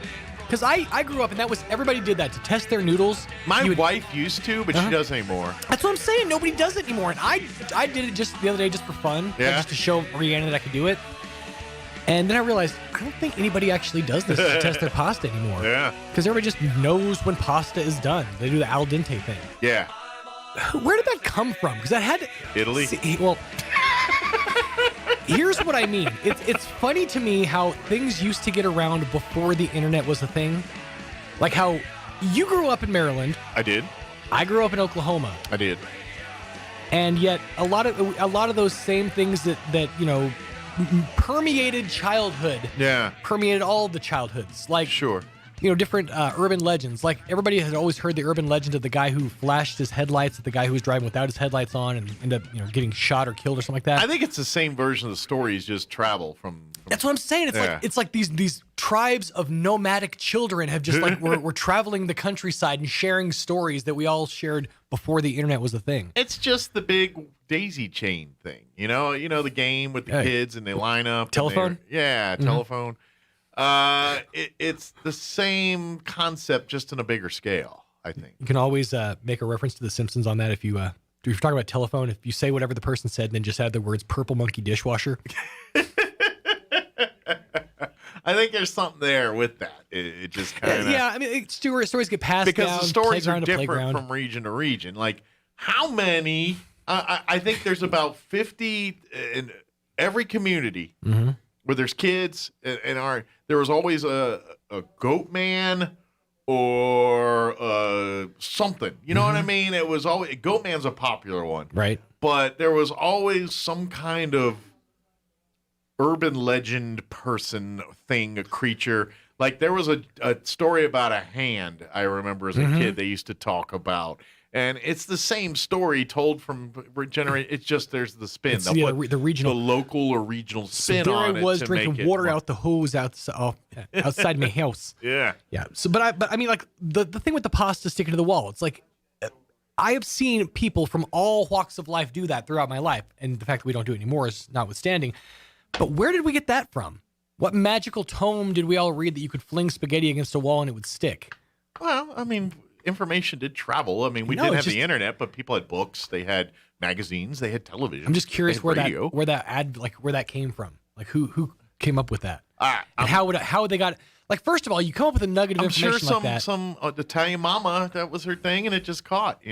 She goes, "It works now to tell everyone." Yeah. I mean, that's the thing. You have to or it's what happened is some mom did it. And then some other mom saw the mom do it. What is that? It's like, until it's done, that's amazing. And then they tell their friend. That's what I'm saying. That's what happens. And that's how Amway was started. Yeah. How anything is started. That's pretty much. I'm pretty sure that's Yeah. It's just it always struck me as odd, like how things get passed from like even region to region. Well, I mean, like ragu sauce. If you want to stay in the vein of spaghetti and all that. That's no different. Originally, ragu sauce was probably some mom that made it and said, this is really good, and you should sell it. And then it started out as a thing, and now it's a big corporation, and the recipe's probably not the same. But that's how businesses start, even the big ones. They started at somebody's kitchen or somebody's basement or something like that. You reminded me of another one. I'll give you another example in the vein of spaghetti sauce. Yeah. So something that my dad used to do growing up is before he'd open any jar, he would pop the bottom of it. Okay. And then he would just open a lot easier. Yeah. It was something he showed me, and I've done it my whole life. Yeah. Never saw anybody do it until I came over here I moved here to Roswell. And I saw like a friend of mine in high school did the thing. I'm like, you did the thing. And I was like, how did you learn? It was just one of those things like state to state. It got that little thing got transferred. I'm always the knife one. I tap the corners of the jar lid, and then it breaks the seal. And that's how I always do it. But that's how I learned. Yeah, mine, of course, involves violence. Yeah. Got to palm heel strike the thing. The only time I do like stuff like that in the kitchen that makes my wife nervous is like when you have like a ketchup bottle or a salad dressing bottle and there's little left in the bottom. And you go. I do inertia. I'll make sure the top is good and sealed, and then I grab it by the bottom, hold it upside down at my side, and then I swing it. Wildly up and down. I don't swing it. I'll grab the bottom. Yeah.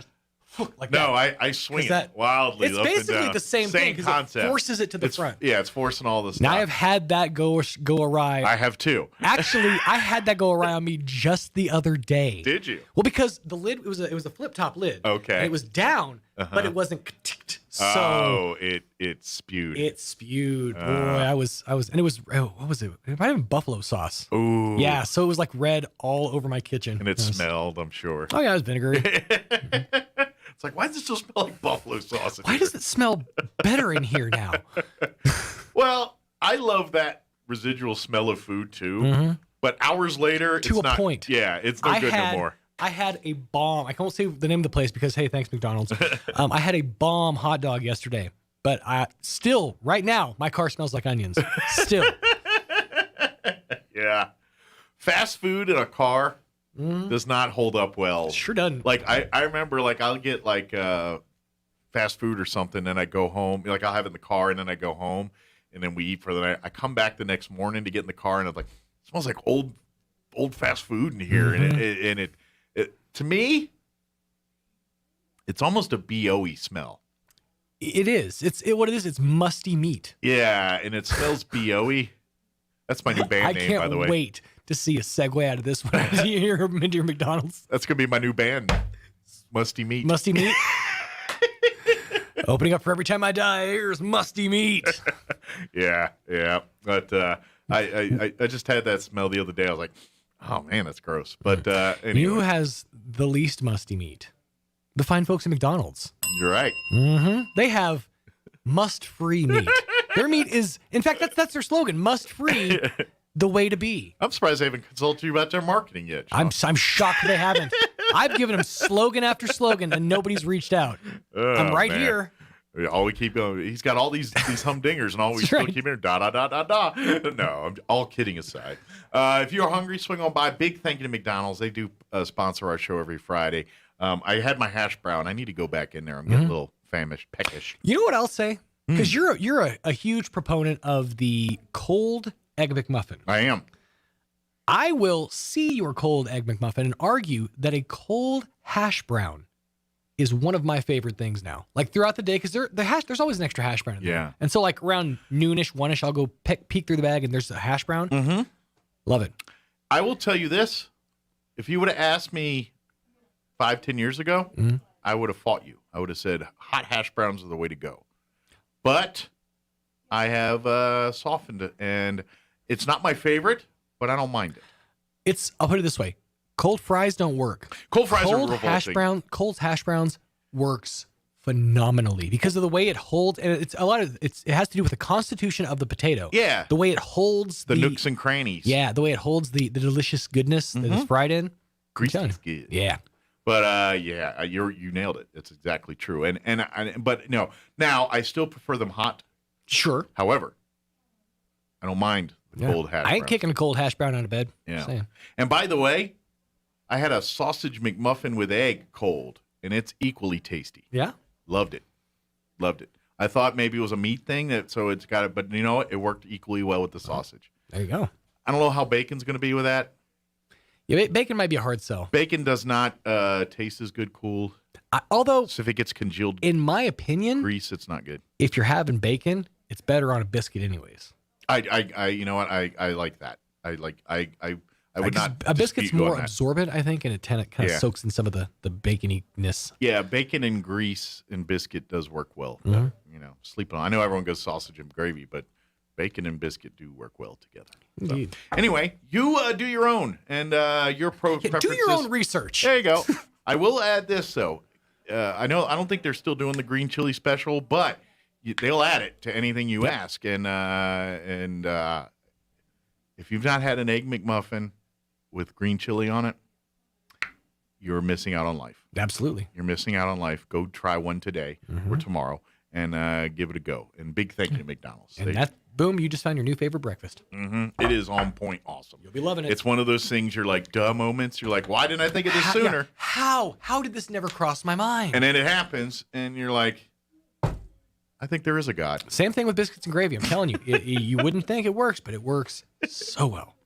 So good, it'll get you back on religion. So good, you believe again. All right, we do have more to talk about this hour than that. We have the folks in the Roswell Public Library going to be joining us here in just a few. I know Tracy's with us. I'm not sure who else is with us here, but we'll chit-chat a little bit about tomorrow's Dia de los Muertos and other upcoming events and things happening at the library. Before we do any of that, though, let us get you up to date on the weather, which is good and weird, man. Here it is. I'm meteorologist Steve Hamilton with your Pecos Valley weather. We have high pressure in place over eastern New Mexico and downslope wind coming our way. That'll be warming us up tomorrow. Another cold front will cool things down on Sunday. Mid-70s and sunshine today.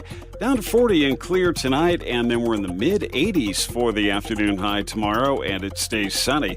Clear Saturday night, back to the mid-70s and fair Sunday. That's your latest forecast. I'm meteorologist Steve Hamilton. Thank you, Steve. Currently 48 degrees here in Roswell. Humidity is at 36% with winds out of the north at 3 miles per hour. Sunny skies today and a high of 72 expected. Winds will be out of the south 5 to 10 miles per hour. For tonight, mostly clear, a little chilly tonight. Overnight low of 39 degrees. South winds at around 5 miles per hour. Saturday, sunny skies. Warm tomorrow, though. 84 our high tomorrow. We're going to jump up, 12 degrees warmer tomorrow. Winds will be out of the northwest, 5 to 10 miles per hour. Saturday night, a much warmer overnight than tonight. Sunny skies, 47, so about 10 degrees warmer overnight tomorrow night. West winds 5 to 10 miles per hour. Then we drop back down into the mid-70s for Sunday. Yeah, we're doing a 10 mile per hour temp increase from Friday to Saturday, and then a 10 mile an hour decrease of wind temps from degrees, not miles per hour, not winds, temps for Sunday. So pretty crazy. So a little roller coastery, but yeah, back down in the mid 70s for Sunday. North winds 5 to 15 miles per hour. And then Monday, we're going to be floating in the mid 70s, sunny skies. And then we drop down into the 60s. We got another big drop from Monday to Tuesday. 75 on Monday, 61 for a high on Tuesday. So big temp drop there. And then looks like we're going to be floating in the low to mid 60s for a good part of next week after Tuesday. All right, it is 19 minutes after 9 o'clock. Let's go ahead and take a quick commercial break. Folks from the Roswell Public Library will join us here in about 2.5 minutes, so don't go away. You're listening to Mornings with Mike Winters. High-flying action is back on the High Plains as Eastern New Mexico University men's and women's basketball is back on the hardwood. ENMU has a thrilling home slate as they welcome in conference rivals and national runner-up West Texas A&M, in-state rival Western New Mexico, and many other exciting matchups that you don't want to miss. Season tickets start as low as $50 for the 2021-22 season. Call 575-562-2153 or visit goeasternathletics.com for more ticket information. ENMU Greyhound men's and women's basketball. All in. The biggest sale in the history of southeastern New Mexico is back at Roswell Nissan. King of Cars. With every vehicle on the lot slashed to liquidation pricing. Like a 2020 Versa slashed to under 18 grand. A 2014 Jeep Patriot slashed to under 13 grand. And a 2015 Sentra slashed to under 9 grand. And get free AirPods just for stopping by. King of Cars. On now at Roswell Nissan. 2111 West 2nd. Come see the balloons. Come hear the tunes. It's Artesia's annual Balloons and Tunes Festival, November 5th through the 7th. Weather permitting, the hot air balloons will launch from Eagle Draw between the blocks of Roselawn and 13th Street, 7 a.m. Saturday, 6 a.m. Sunday. For more info, call the Chamber at 746-2744 or visit artesiachamber.com. Balloons and Tunes in Artesia, New Mexico, November 5th through 7th. Join your friends. Ad paid by Artesia Lodgers Tax. Ladies and gentlemen, So Easy Sewing finally has our most popular sewing machines and sergers back in stock. We have the Zest, our entry-level machine, on sale for $149. We have the Amazing Jazz 2, which boasts a 12-inch throat, on sale for $7.99, and our number one selling Verve sewing embroidery combo machine on sale for $9.99. All machines include lifetime instruction on the use of the machine. Hurry in to 200 East College Boulevard in Roswell to claim your new machine before they're gone. So Easy Sewing. You've never had it so easy. Pecos Valley Broadcasting, the multimedia group that brings you Mornings with Mike Winters, New Mexico Military Institute Sports, Dallas Cowboys football, Roswell High, Artesia High, and Goddard High Sports is looking for a full-time account executive for the Roswell market. This is no ordinary sales job. Become a member of a veteran sales team. Your pay includes a guarantee plus commissions and is performance-based with earning potential to exceed $70,000 a year. If you or someone you know is perfect for this opportunity, submit your resume to jobs@pvbcradio.com. Pecos Valley Broadcasting is an equal opportunity employer. Here's a Mornings with Mike Winters fun fact. The U.S. Treasury once considered producing donut-shaped coins. They instead decided to go with coin-shaped donuts. Here's Mike Winters. And good morning. It is 22 minutes after 9 o'clock, and joining us in studio this morning from the Roswell Public Library, Tracy Fry and Peggy Boland with us this morning. Good morning, ladies. Good morning. In unison, I like it. Nailed it. I think that's practice because the library really good. They get unison every time with that. So. Well, it's after 9 o'clock, This so is we're true. more awake. A little more bright-eyed and bushy-tailed. Very Yes. good, but not any less busy. That's There's the Roswell Public Library is hopping right now with activities and things.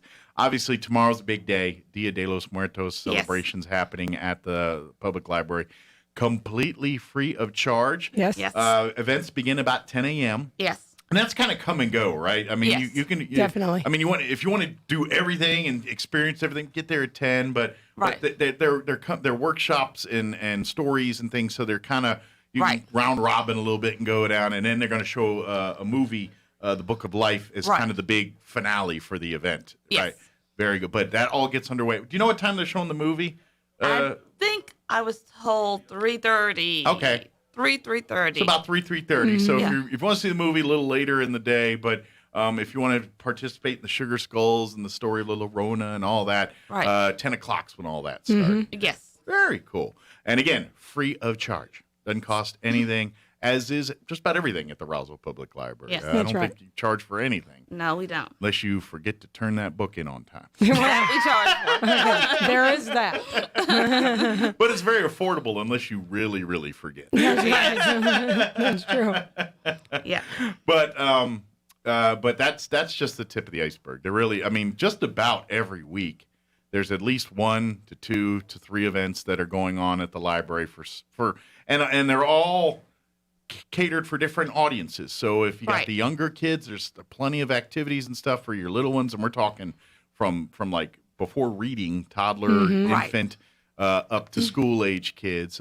Teenagers, there's lots of opportunities with coding and STEM and fun teenage stuff. That activities for your age group, and then of course adults as well. We got your adult workshops and things. Crochet. We got the coffee coloring club. Yeah, the adult we coloring. Have Mondays we have cup of Java. You can stop in and just have coffee. Yeah.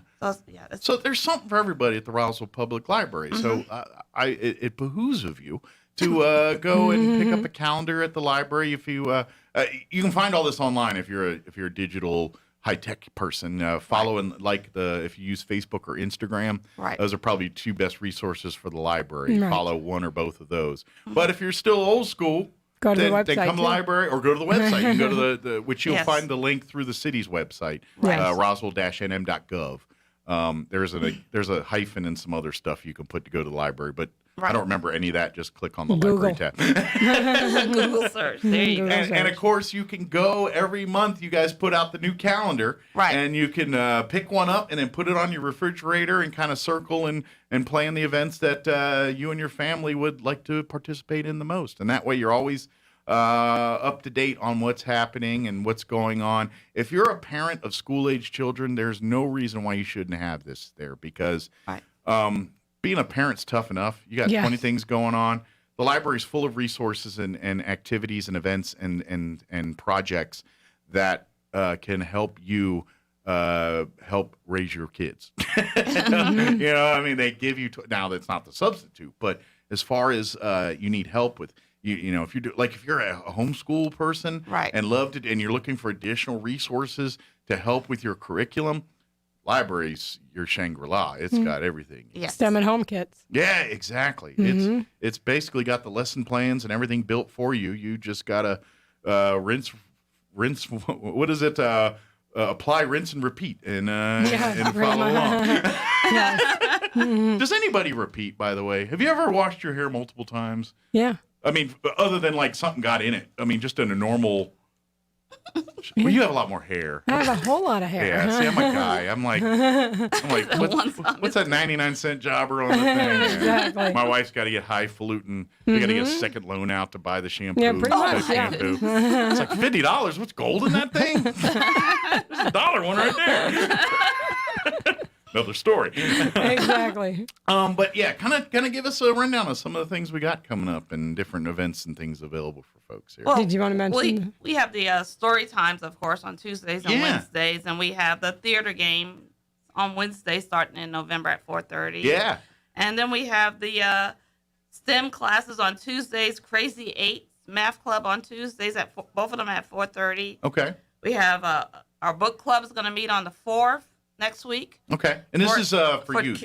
For youth. Okay. And that's going to be at 4:30. We're going to have the Lego Club. Okay. And that's more of a family project there. Yes, and families did come last time, and it was a nice crowd. Because I know we all love Legos. It's not just kids. Right. Oh, yeah. Because it's generational. Yes. Pretty much everybody on this earth now, or at least Americans and, grew up, probably had Legos in their life as a kid at some point. It's just they've been around that long, and all of us grew up to them, and so it's a connecting point. So you teach it's a good bonding family experience there. Yes. Yeah. And we also have International Games Day, where we're going to have board games out on Friday, November 12th from 2 to 4. Awesome. And we're going to have a movie on the 20th, the Peanuts movie. Okay. It's an awesome one. Very it's good. At 2 o'clock. And then Peggy's going to talk about the James Webb Telescope celebration we're going to have on November 13th. Very good. We also have the Junior Roswell Galaxy Club. Oh, I'm sorry, I missed that. On Wednesdays at 4:30. Very good. And that's every Wednesday? Every other Wednesday. Every other Wednesday.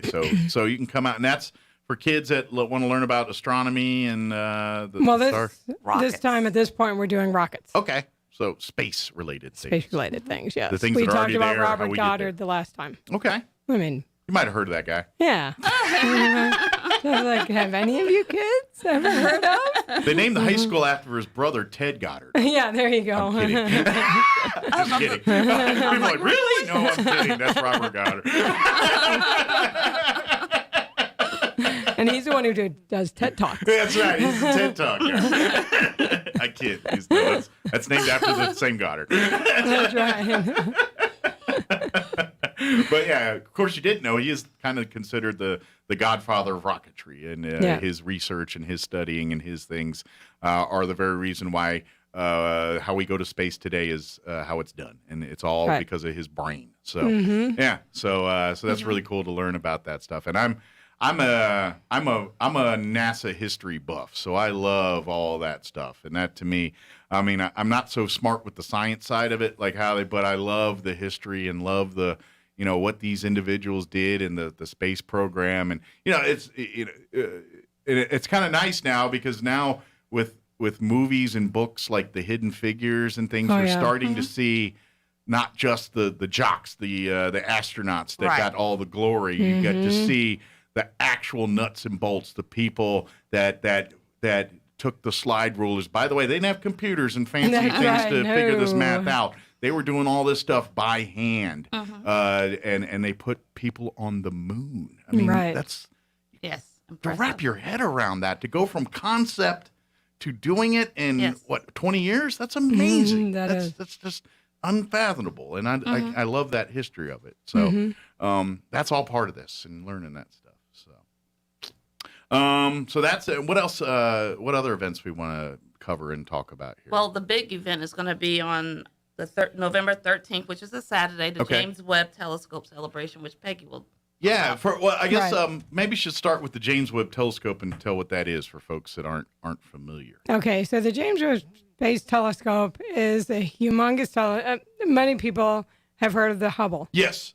Okay, so the Hubble is not that far from Earth. By comparison of things. Right. I mean, you ain't going to see it tomorrow. Well, you can service the James Webb. Gotcha. I mean, and it has been serviced. Gotcha. Okay. 5, 6 times. I don't remember the number. The James Webb Space Telescope is going to be launched. They're saying now December 13th, but they keep changing the date. Well, it's engineering and it was supposed to be around Halloween, so which is why we're having the celebration after it was launched. Gotcha. But it's okay, December 13th now it's or whatever. Pre-party. Right, it's a pre-party. And so when it's launched, it's going to go to the Lagrange point 2, which is much further away, and it will not be serviceable. Okay. So it's a one-time deal. Kind of like with the Hubble, it goes out into the never, and we just get the reports back from it. Right, but the Hubble, like I said, we can service that one because it's close enough. Gotcha. But this one's going deep space. It's going deep space, All and right. it's going to be doing infrared. Like where Kirk and them are at. Yeah. Right. Yeah. So it's going to be doing infrared imaging. Okay. which is good because it can get much further. And then what they're saying So we're is, going to learn a lot from this thing when it comes, hopefully confirming what we know and adding to it. But they're saying we're going to be able to see the beginning of time, basically, the beginning of the universes when they're all, So that should be really, really exciting. It's huge. It's What guesstimations, how long do they think this thing will travel to get to where we're starting to see 6 months. 6 months. Yeah. That's it? Yeah, it's Get supposed to faster. take 6 months. I feel like Hubble took a lot longer to get out there. But that thing had issues when it first came. Yeah, the mirror wasn't right and the whole thing. But man, 6 months seems short to me. It seems like it should be longer. But that's But amazing. it's 6 months. And then they're talking about the fact that this James Webb has 18 mirrors, and they're all hexagons. Okay. And so it's going to be shot by a rocket. Okay. Obviously, Ariane 3, I think, or Ariane 5. And it's going to be Ariane 5. I had that confirmed. And the mission duration is from 5 to 10 years. Okay. But they thought the ISS wasn't going to last that. They thought so many things weren't going to last that long, or the rovers on Mars. Remember the Mir space station? That thing was up 20 times longer than it was supposed to be. Right. Yeah. So the rovers on Mars are only supposed to last a year, and they've been going and going and going and going. Exactly. It's like the Energizer Bunny. Mm-hmm. So this amazing telescope is so big that they have to fold it up in the Ariane 5 rocket. Okay. So when they finally deploy it, it has to unfold like origami. So it's got to transform into its shape that it's supposed to be. Right. Right. Because so basically, it folds up to like a little pin. Well, not size wise, but you know what I mean. And then it unleashes out into the butterfly it is to do all the readings and everything. Right. And then I'm assuming goes on its journey. Well, when it gets to the because it's so going it'll travel. it'll be encapsulated until it gets there, and then until it's rebel. Okay. Yeah. So it won't be monitoring while traveling. It's going to travel and then open up when it gets there, kind of thing. Yeah, and it has like solar panels and this shield that will protect it from the heat. Sure. I mean, it's an amazing. Well, and it's probably self-propelled with all the solar panels. That's why they're there to power and move this thing. I'm guessing that's how it's right because it's going to be right. It's kind of and it's neat. Propulsion space is a little different than it is on Earth, and so you don't need as much. That's what like the space shuttle. That thing could fly all around in space because with the engines. But once that thing got to Earth, those engines are useless. It's a glider. And, it becomes a glider when it comes in. Other than the burners on the back that get it up on the ground, but there's actual other little engines on the wings and things of that thing to kind of tilt it around in space. Yeah. But those are useless in Earth's atmosphere. So, but so that kind of it's. I'm sure they're using much of that same stuff on this to propel it to the nowhere. To Lagrange point 3. So the mission. I'm just going to read the mission goals of the James Webb Telescope. It says to search for the first galaxies or luminous objects formed after the Big Bang, to determine how galaxies evolved from their formation until now, to observe the formation of stars from the first stages to the formation of the planetary systems, and to measure the physical and chemical properties of planetary systems, including our own solar system, and investigate the potential for life in those systems. Interesting. So it's going to be an amazing... So, I mean, if our scientists are right and everything, some of the oldest things in the universe will be there, right? Because I'm thinking if the Big Bang and everything, if they theorize that's where it started, and it goes out from there, so the older planets and whatever is out there are going to be closer to that area, and we're the young kids on the outside. Is that correct? And am I assuming that way? Mm-hmm. Gotcha. So they're going to look way. Gotcha. So so these plants are going to have big gray beards and stuff. Yeah. But we know they're going to be round. I'm just kidding.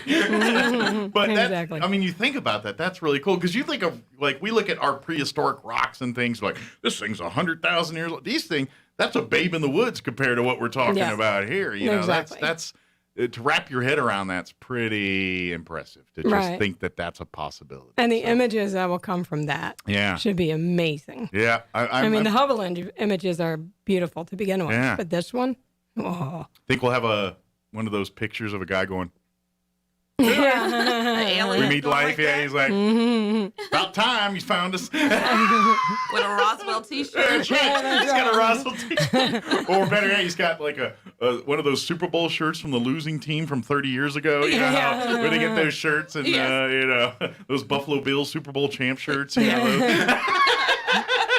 That's right.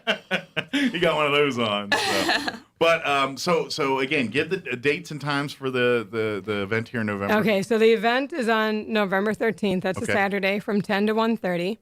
And it's going to be in 3 locations, in the Malone Room, in the Bondurant Room, and outside. Okay. Because I've got a couple members of the Roswell Astronomy Club who will show up, and they're going to be bringing solar scopes. Okay. So hopefully it won't be cloudy. I know. Seems like every time we, plan a star party, there's clouds or winding. Yeah, say if you're gambling, New Mexico generally has more sunny days than not. So hopefully we'll get one of the sunny ones. Yeah, so that'll be nice, that they'll have the solar scopes, because of course you're not supposed to look at the sun directly, especially through a telescope if you don't have the proper filters on those telescopes. Yeah, you'll burn your eyes out. You will burn your retina. Yeah, yes. it's not good. And I mean, at least you have 2 of them. Yeah. But you want to at least keep both of them good. It's kind of like touching a hot stove. You're not supposed to do the same thing for your eyes. Just don't. Yeah, don't do it. Without the proper filters or protection, you are doing, and it doesn't take long.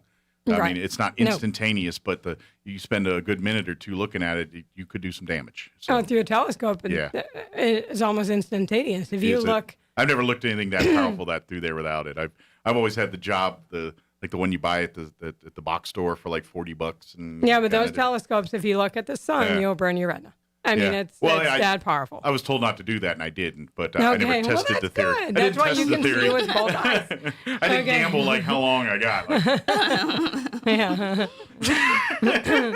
So anyway, so some of the things we're going to be doing is we're going to be building a telescope. Okay. We have 29 scopes. They're very, very simple to build. Okay. And so 29 lucky people will be able to leave with the telescope. Okay. First 29. Yeah, pretty much. And we'll be seeing a few videos. There will be some books read.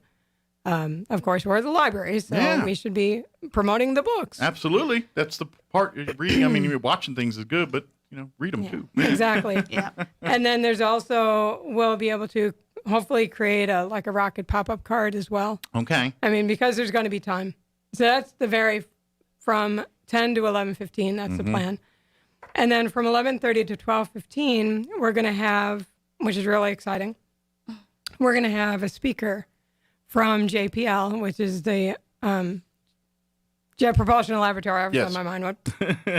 And her name is, it's very tiny here, and Dr. Alexandra Terenko. Okay. I'm probably destroying her name, but well, you come out, she'll correct it for you. Right. She's a NASA Einstein Fellow at Texas Tech University in Lubbock. Oh, really? Mm-hmm. So she's in our neck of the woods. Yep. Right, but I connected through the JPL. Gotcha. And they got her as our speaker, cool. Which is great. So she's going to be providing a presentation. And let's see if I have the name of the presentation. The title, New Eyes on the Universe and Black Holes with the James Webb Space Telescope. Very cool. And so that'll be a half-hour presentation, and then she'll provide 15 minutes of questions and answers. And this is virtual. Okay. So she's not coming to us. It'll be a Zoom or something. Style, that kind of thing. Gotcha. But that's going to be really exciting. That's from 11:30 to 12:15. Well, and I got to be honest, that might be a little cooler because you're seeing her in her environment. And I imagine in that world, she's probably got cool toys and gadgets and things. You know what I mean? Yes. Right. And it's kind of hard to bring that stuff with you sometimes. Right. So you might get to see behind the curtain more than you would have if she was in person by coming out to this. Right. So that's... So I'm excited about that. Yeah, so that's I was cool. Like, yes. Yeah. Because the Roswell Public Library... Excuse me, I have a frog in my throat. Hold on. It was in mine earlier. Must have jumped out and jumped in yours. Maybe. Stupid frog. No kidding. Okay. That's better. You can hear me now. Tracy, it's coming to you next. You don't let it in. I know, really. So, like I said, I'm really excited about this presentation, about her being there. Yeah, sounds like fun. And I was going to say that the Roswell Public Library was one of 500 locations chosen by JPL to host So it's a an James exclusive Webb. gig. It Yeah. is. It is. Cool. And so I advertised it also on the Solar System Ambassador site. Okay. So it's out there for the public to see. And everybody's invited. It's a free, again. Yeah. But kids, I love to bring the kids out, and because, I mean, obviously when you talk about STEM and things, you're about to see things that if you love this kind of stuff, you could be the next generation of these people in there doing it. And this is what, and it's amazing what they're doing. And guess what? The doctor you're talking to probably was a little kid at a library just like you, listening and doing this kind of stuff, and caught the bug. And next thing you know, they're in here making history. It's just amazing. That's cool. Exactly. Yeah. And then at 12:15 to 1:30, we're going to be building a 3D model of the James Webb Space Telescope. It'll be on cardstock. Okay. And it's a pretty cool little model. You can see an example of it if you go in the library. There's a little It's like the kit or whatever that comes cool. And then I'll be providing some pages, some more, not worksheets, but fun pages for the kids to take. Activity pages. Activity pages for the kids to take with them and do at home or at the library if there's time. And then parents, please utilize this. If your kid starts getting really into loving this, embrace that and do more things and encourage that kind of stuff. These are all great projects to learn and things, but it's also to inspire kids and get them to see the big world out there and what opportunities await them if they and when you find your dreams young like that and they find those passions. I mean, those are the people that would take that ball and run with it. Next thing you know, they're who knows, maybe they're going to Mars, or maybe they're designing maybe they're the one that creates warp drive, if that's going to be a thing. I don't know, but you know what I mean? Well, propulsion, and maybe you're the next Robert Goddard that goes from how we do rockets to now to how the next generation is going to be doing rockets, and that's what this is all about, and it's all starting with kids watching presentations and reading books about space and seeing a story about a person that went from a kid to becoming a top engineer at NASA. That's it's all within the reach. If you once you find the dream, it's easy. You know what I mean? It's once you know what it is. That's half the battle, is we don't realize these things exist or out there. And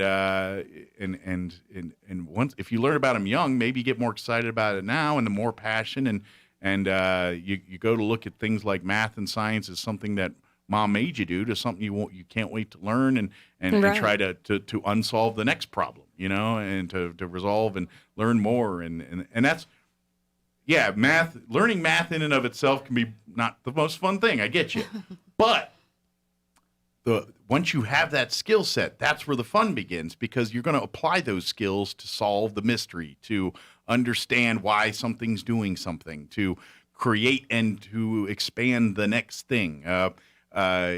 All the fun things we have in this world, you can thank a scientist for. I mean, the toys that you play with every day, to the way you eat your food, to the way you drive your car, to the way you sleep at night. That's science, and all that's behind it. And this is the stuff that gets you there. So please, if you love this stuff, embrace it, run with it, and just come out and be a part of it. Because this is what makes our world a better place. That's true. Yeah, that's true. My son's hoping on teleportation pretty soon. Really? So he's going to be our next Scotty? No. Yeah, he wants to do it, but he wants somebody to, work it out. He's like, there's got to be somebody who's going to be able to figure that out. Yeah. I'm like, okay. Hey, we made, some of those Star Trek advances are happening. We've done some of them. We haven't done the beam up thing yet. Well, we haven't worked on that. Supposedly they've taken a pencil and moved it across the room. Really? Well, yeah. That's awesome to see. I will not be the first guy that does that. No, me neither. I watched Star Trek. I saw what happened to the one that didn't do so well. When you're turned inside out. Yeah, no. You watched the movie The Fly. Oh, yeah, The Fly. Oh, man, that's a great movie. I mean, young kids stay away but man, I forgot how Jeff Goldblum, that's one of his best movies. Yeah. And by the way, flies eat gross. Yes, they do. Jeff Goldblum.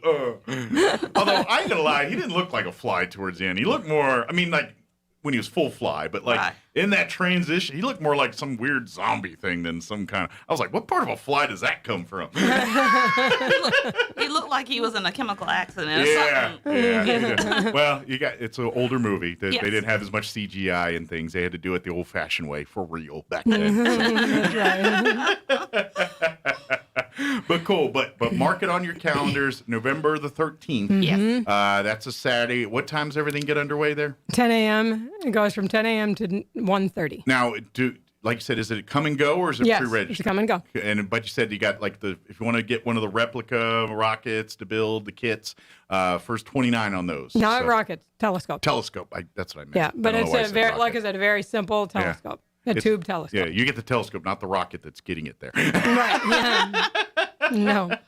You get the good thing it comes inside. That's right. But and you know what? If space is not your thing, no problem. There's a lot of other great activities. Yes. Like for instance, come out to Dia de los. We were talking last week.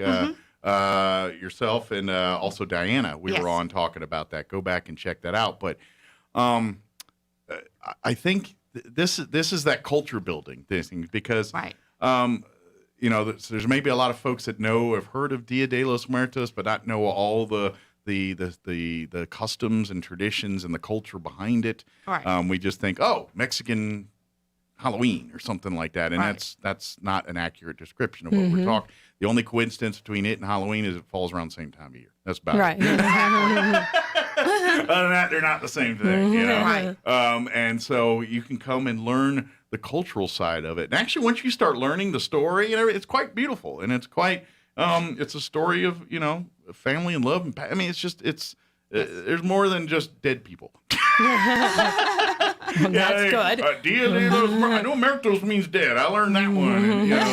But it's more than that. It's pretty cool. Come out and I know Diana's going to be telling the story, right? Yes, the actual La Llorona story there. Yes. So, and I imagine she'll be doing that. But anyway, that starts at 10 tomorrow. So yes. It is tomorrow. Tomorrow's Saturday, right? Yes, right. 10 tomorrow, Yes. 10 a.m. Again, all of that free, and everything we're talking about is free. If you want to get and more about the event on the 13th with the telescope, free. But and if you have questions, don't hesitate to call the library or come by. Right. Like if you got more specific, like, hey, I got a kid that's be appropriate, and you'll be able to answer those questions. Definitely.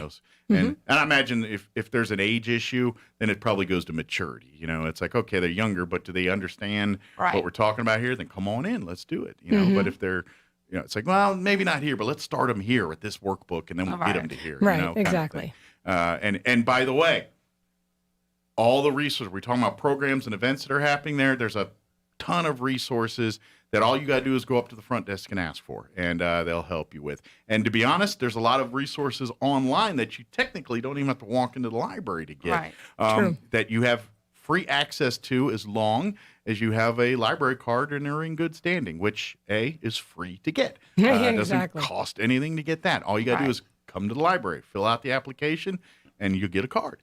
And the kids can do it. We always like to let parents be the authority of when they think it's the appropriate age for their child to get a card. But more than welcome. I know we've talked about this a bunch before. A lot of parents, and myself included, was one that library cards, kind of that rite of passage. Like a lot of times you get your child their first wallet or pocketbook or something like that, and you want to put something in it. You always put money. That's a. By the way, if you ever give a gift as a wallet, you're supposed to put money in it. If you don't do it, you look like a schmuck. Don't do that. I even use Yiddish words there to get you to understand that. But kids want to put stuff in there, and obviously they're not running around with MasterCards and stuff. At least I hope not. I hope not. But they want something in there, so you put. And the library card's usually the first card that's like a real card that you pull out and use. It's not like your Captain America fan club card that. This card. Is that what you had? It's like a real, maybe. Now the truth is coming out. Maybe. I will not confirm nor deny. But that's kind of like their real card. It makes them feel like an adult. They get to whip out a card and show it to somebody. And hopefully that cool side gets them into reading and gets them into seeing all the cool stuff that's available at the library. Oh, and there's so much. Absolutely. I just Google something, I'll look I'll search the libraries. Yeah. books, and it's like, okay, oh, they have that book too. Okay, I can check that book out. You young kids, think of the library as the internet without the virtual side. Just That's everything's right. physically there. And I like holding a book. Yeah. I like, turning the pages. I'm not a Kindle person. Well, what I love about too is like especially when you're younger and you have thoughts and things, and you're like, man, what a great idea, and then realize that, you know what? That is a good idea. They've thought of it and talk. You know what I mean? Like when they get exposed and they start thinking, and they think this is the first time they've ever, and then they go to the library and find a book that there's a whole universe on what they just thought about. Exactly. And it's like, see, people have thought this too. Here it is, and maybe you can contribute to there. And that's, they kind of, as you get exposed to things in your own world, it's like, guess what? There's a book about that, or something about that very subject you're just learning about here. Come to the library and let's now that your curiosity's piqued, let's learn a little bit more about it. And to be honest, that's how you get readers. I know school, they do an amazing job teaching reading and things, but at the end of the day, they're making kids read things and it's not things that they may or may not choose to read. Right. And so they look at reading as homework. Right. Related, not something to do Fun. for their own personal enjoyment. Right. Yep. So the only way to fix that is you got to expose them to books and things that they're going to be into. And once they find things that's for their level and their understanding and their world, that then they enjoy, then you've lit the fire, and they're going to go to the next one. And as they progress and get better and learn more, that will advance too. And next thing you know, that kid's going to be more worldly. People always ask me, how do you know all the? I read a lot as a kid. I read. I have a bunch of useless information because I read a lot of stuff. Some of it sticks, some of it doesn't. But but that's how I do these things. I learned it on my own. My knowledge of Civil War and things like that. When I start busting out boring general talk on the radio, people are like, "How do you?" I read this stuff because I was into that. That's what I liked, and I read about it. They didn't teach me in school. I went and they taught me the basics, and then I went and started reading and went the next level on learning some of this stuff and understanding the history behind things and all that. But exactly. That's because I chose to do that. And to be honest, in this world, that's the only way you're going. If you're not the one who's willing to do it, you're probably going to have a harder time to do it. So to instill that into your kids, you got to start it early. You got to make the love of reading something that's a good thing, something they want, enjoy, and look at it as a reward. Look at it as something, that they want to do, and treat it like candy. You know what I mean? Where, it's like kids don't like broccoli because we treat it, if you treat broccoli like candy, maybe, it's kind of like those Hidden Valley Ranch commercials where they're putting it. I mean, that's a bit extreme, far-fetched, but there's a little bit of wisdom in there on that with some of that stuff. And I think reading is definitely one that could fall into that because I think everybody loves reading. They say they don't, but everybody does if you've picked the right thing to read. Right. That's what it is. Even comics from the newspaper. Yeah. Exactly. And with kids, it's all reading. It's good. Anything, especially when they're in that developing their vocabulary and their reading comprehension. Oh, yeah. That's how the more different types of things they read, because now they see it in different contexts, in different situations. They see it on a can of soup. They see it on a book. They see it as they're driving in the exactly. They're riding in the car, not driving in the car. Yeah, I think most countries have a license requirement on that. But yeah, that's exactly what it is. So I just saw the time. Is there any other events we want to make sure that we cover all those? We got everything? Good. But if you have any questions about anything we talked about, come out tomorrow and ask them. You come on, Right. call the library or whatever, but get out, like I said, about 10 o'clock for the start of the Dia de los Muertos celebration. Ask questions, come out if you want to learn more about anything we just talked about here, or if you want to get your children or you yourself involved. Book clubs. We talked about book clubs. There's kids book clubs. Yes. There's adult ones too. If you want to get adults, we need it too. Sometimes we get a little long in the tooth and forget to read and get wrapped up in life. Book clubs are a great way to kind of get you back into that because it forces you to see other perspectives too, which is another great. That's true. Another great tool of a book club there too. But any questions, don't hesitate. Call the library. What's the front desk number there? It's 575-622-7101. Call that.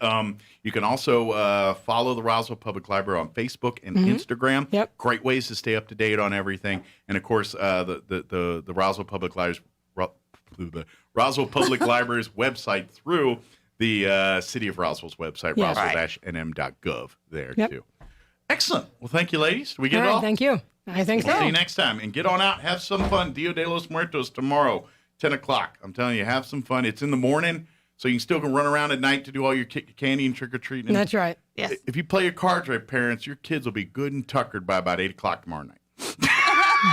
But also sugared up. And sugared up, yeah. Well, you got to pace them on that. Thank you, guys. We'll All see you right, next thank you. time. Have a All great right. weekend. You too. 9:57, quick break before we go. Don't go away. Almost everybody knows the Bible story of David and Goliath. Usually we tend to focus on a couple of things within that story, such as the size of the giant, as well as the gigantic courage of David. I wonder, do we lose sight of the most important figure in that story? Behind the scenes is David's God, a God who empowers and a God who brings victory. Most of us have some giants that need to be conquered of our own. Some of these giants have shown up out of nowhere and test us and may even taunt us. Some of our giants we've created by our own mistakes and our own sin. One important lesson from David's story is that the giant really doesn't matter, just God does. So we face our giants with courage and strength, not because of our might, but because of God's. We stand tall, knowing that victory will come with God, and we will one day see that giant slain at our feet. This calls us to do two things. We've got to show up for the battle,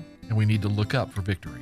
Our goal at Country Club Road is to help people conquer their giants. Join us at the Country Club Road Church of Christ for worship at 10 a.m. on Sunday. Located on the corner of Country Club and Washington in Roswell. Martine's Capital Cafe in Roswell offers authentic and highly rated New Mexico food. Explore their amazing menu featuring huevos rancheros or asado with eggs or their green chili stew. And you can't forget their award-winning green chili cheeseburger, all made from scratch using their finest and freshest ingredients. Open for carryout with curbside delivery or limited dine-in. Just call ahead 624-2111. Martine's Capital Cafe, always pleasing the most refined palate. Open Monday through Saturday from 6 a.m. to 8:30 p.m. at 110 West 4th in Roswell.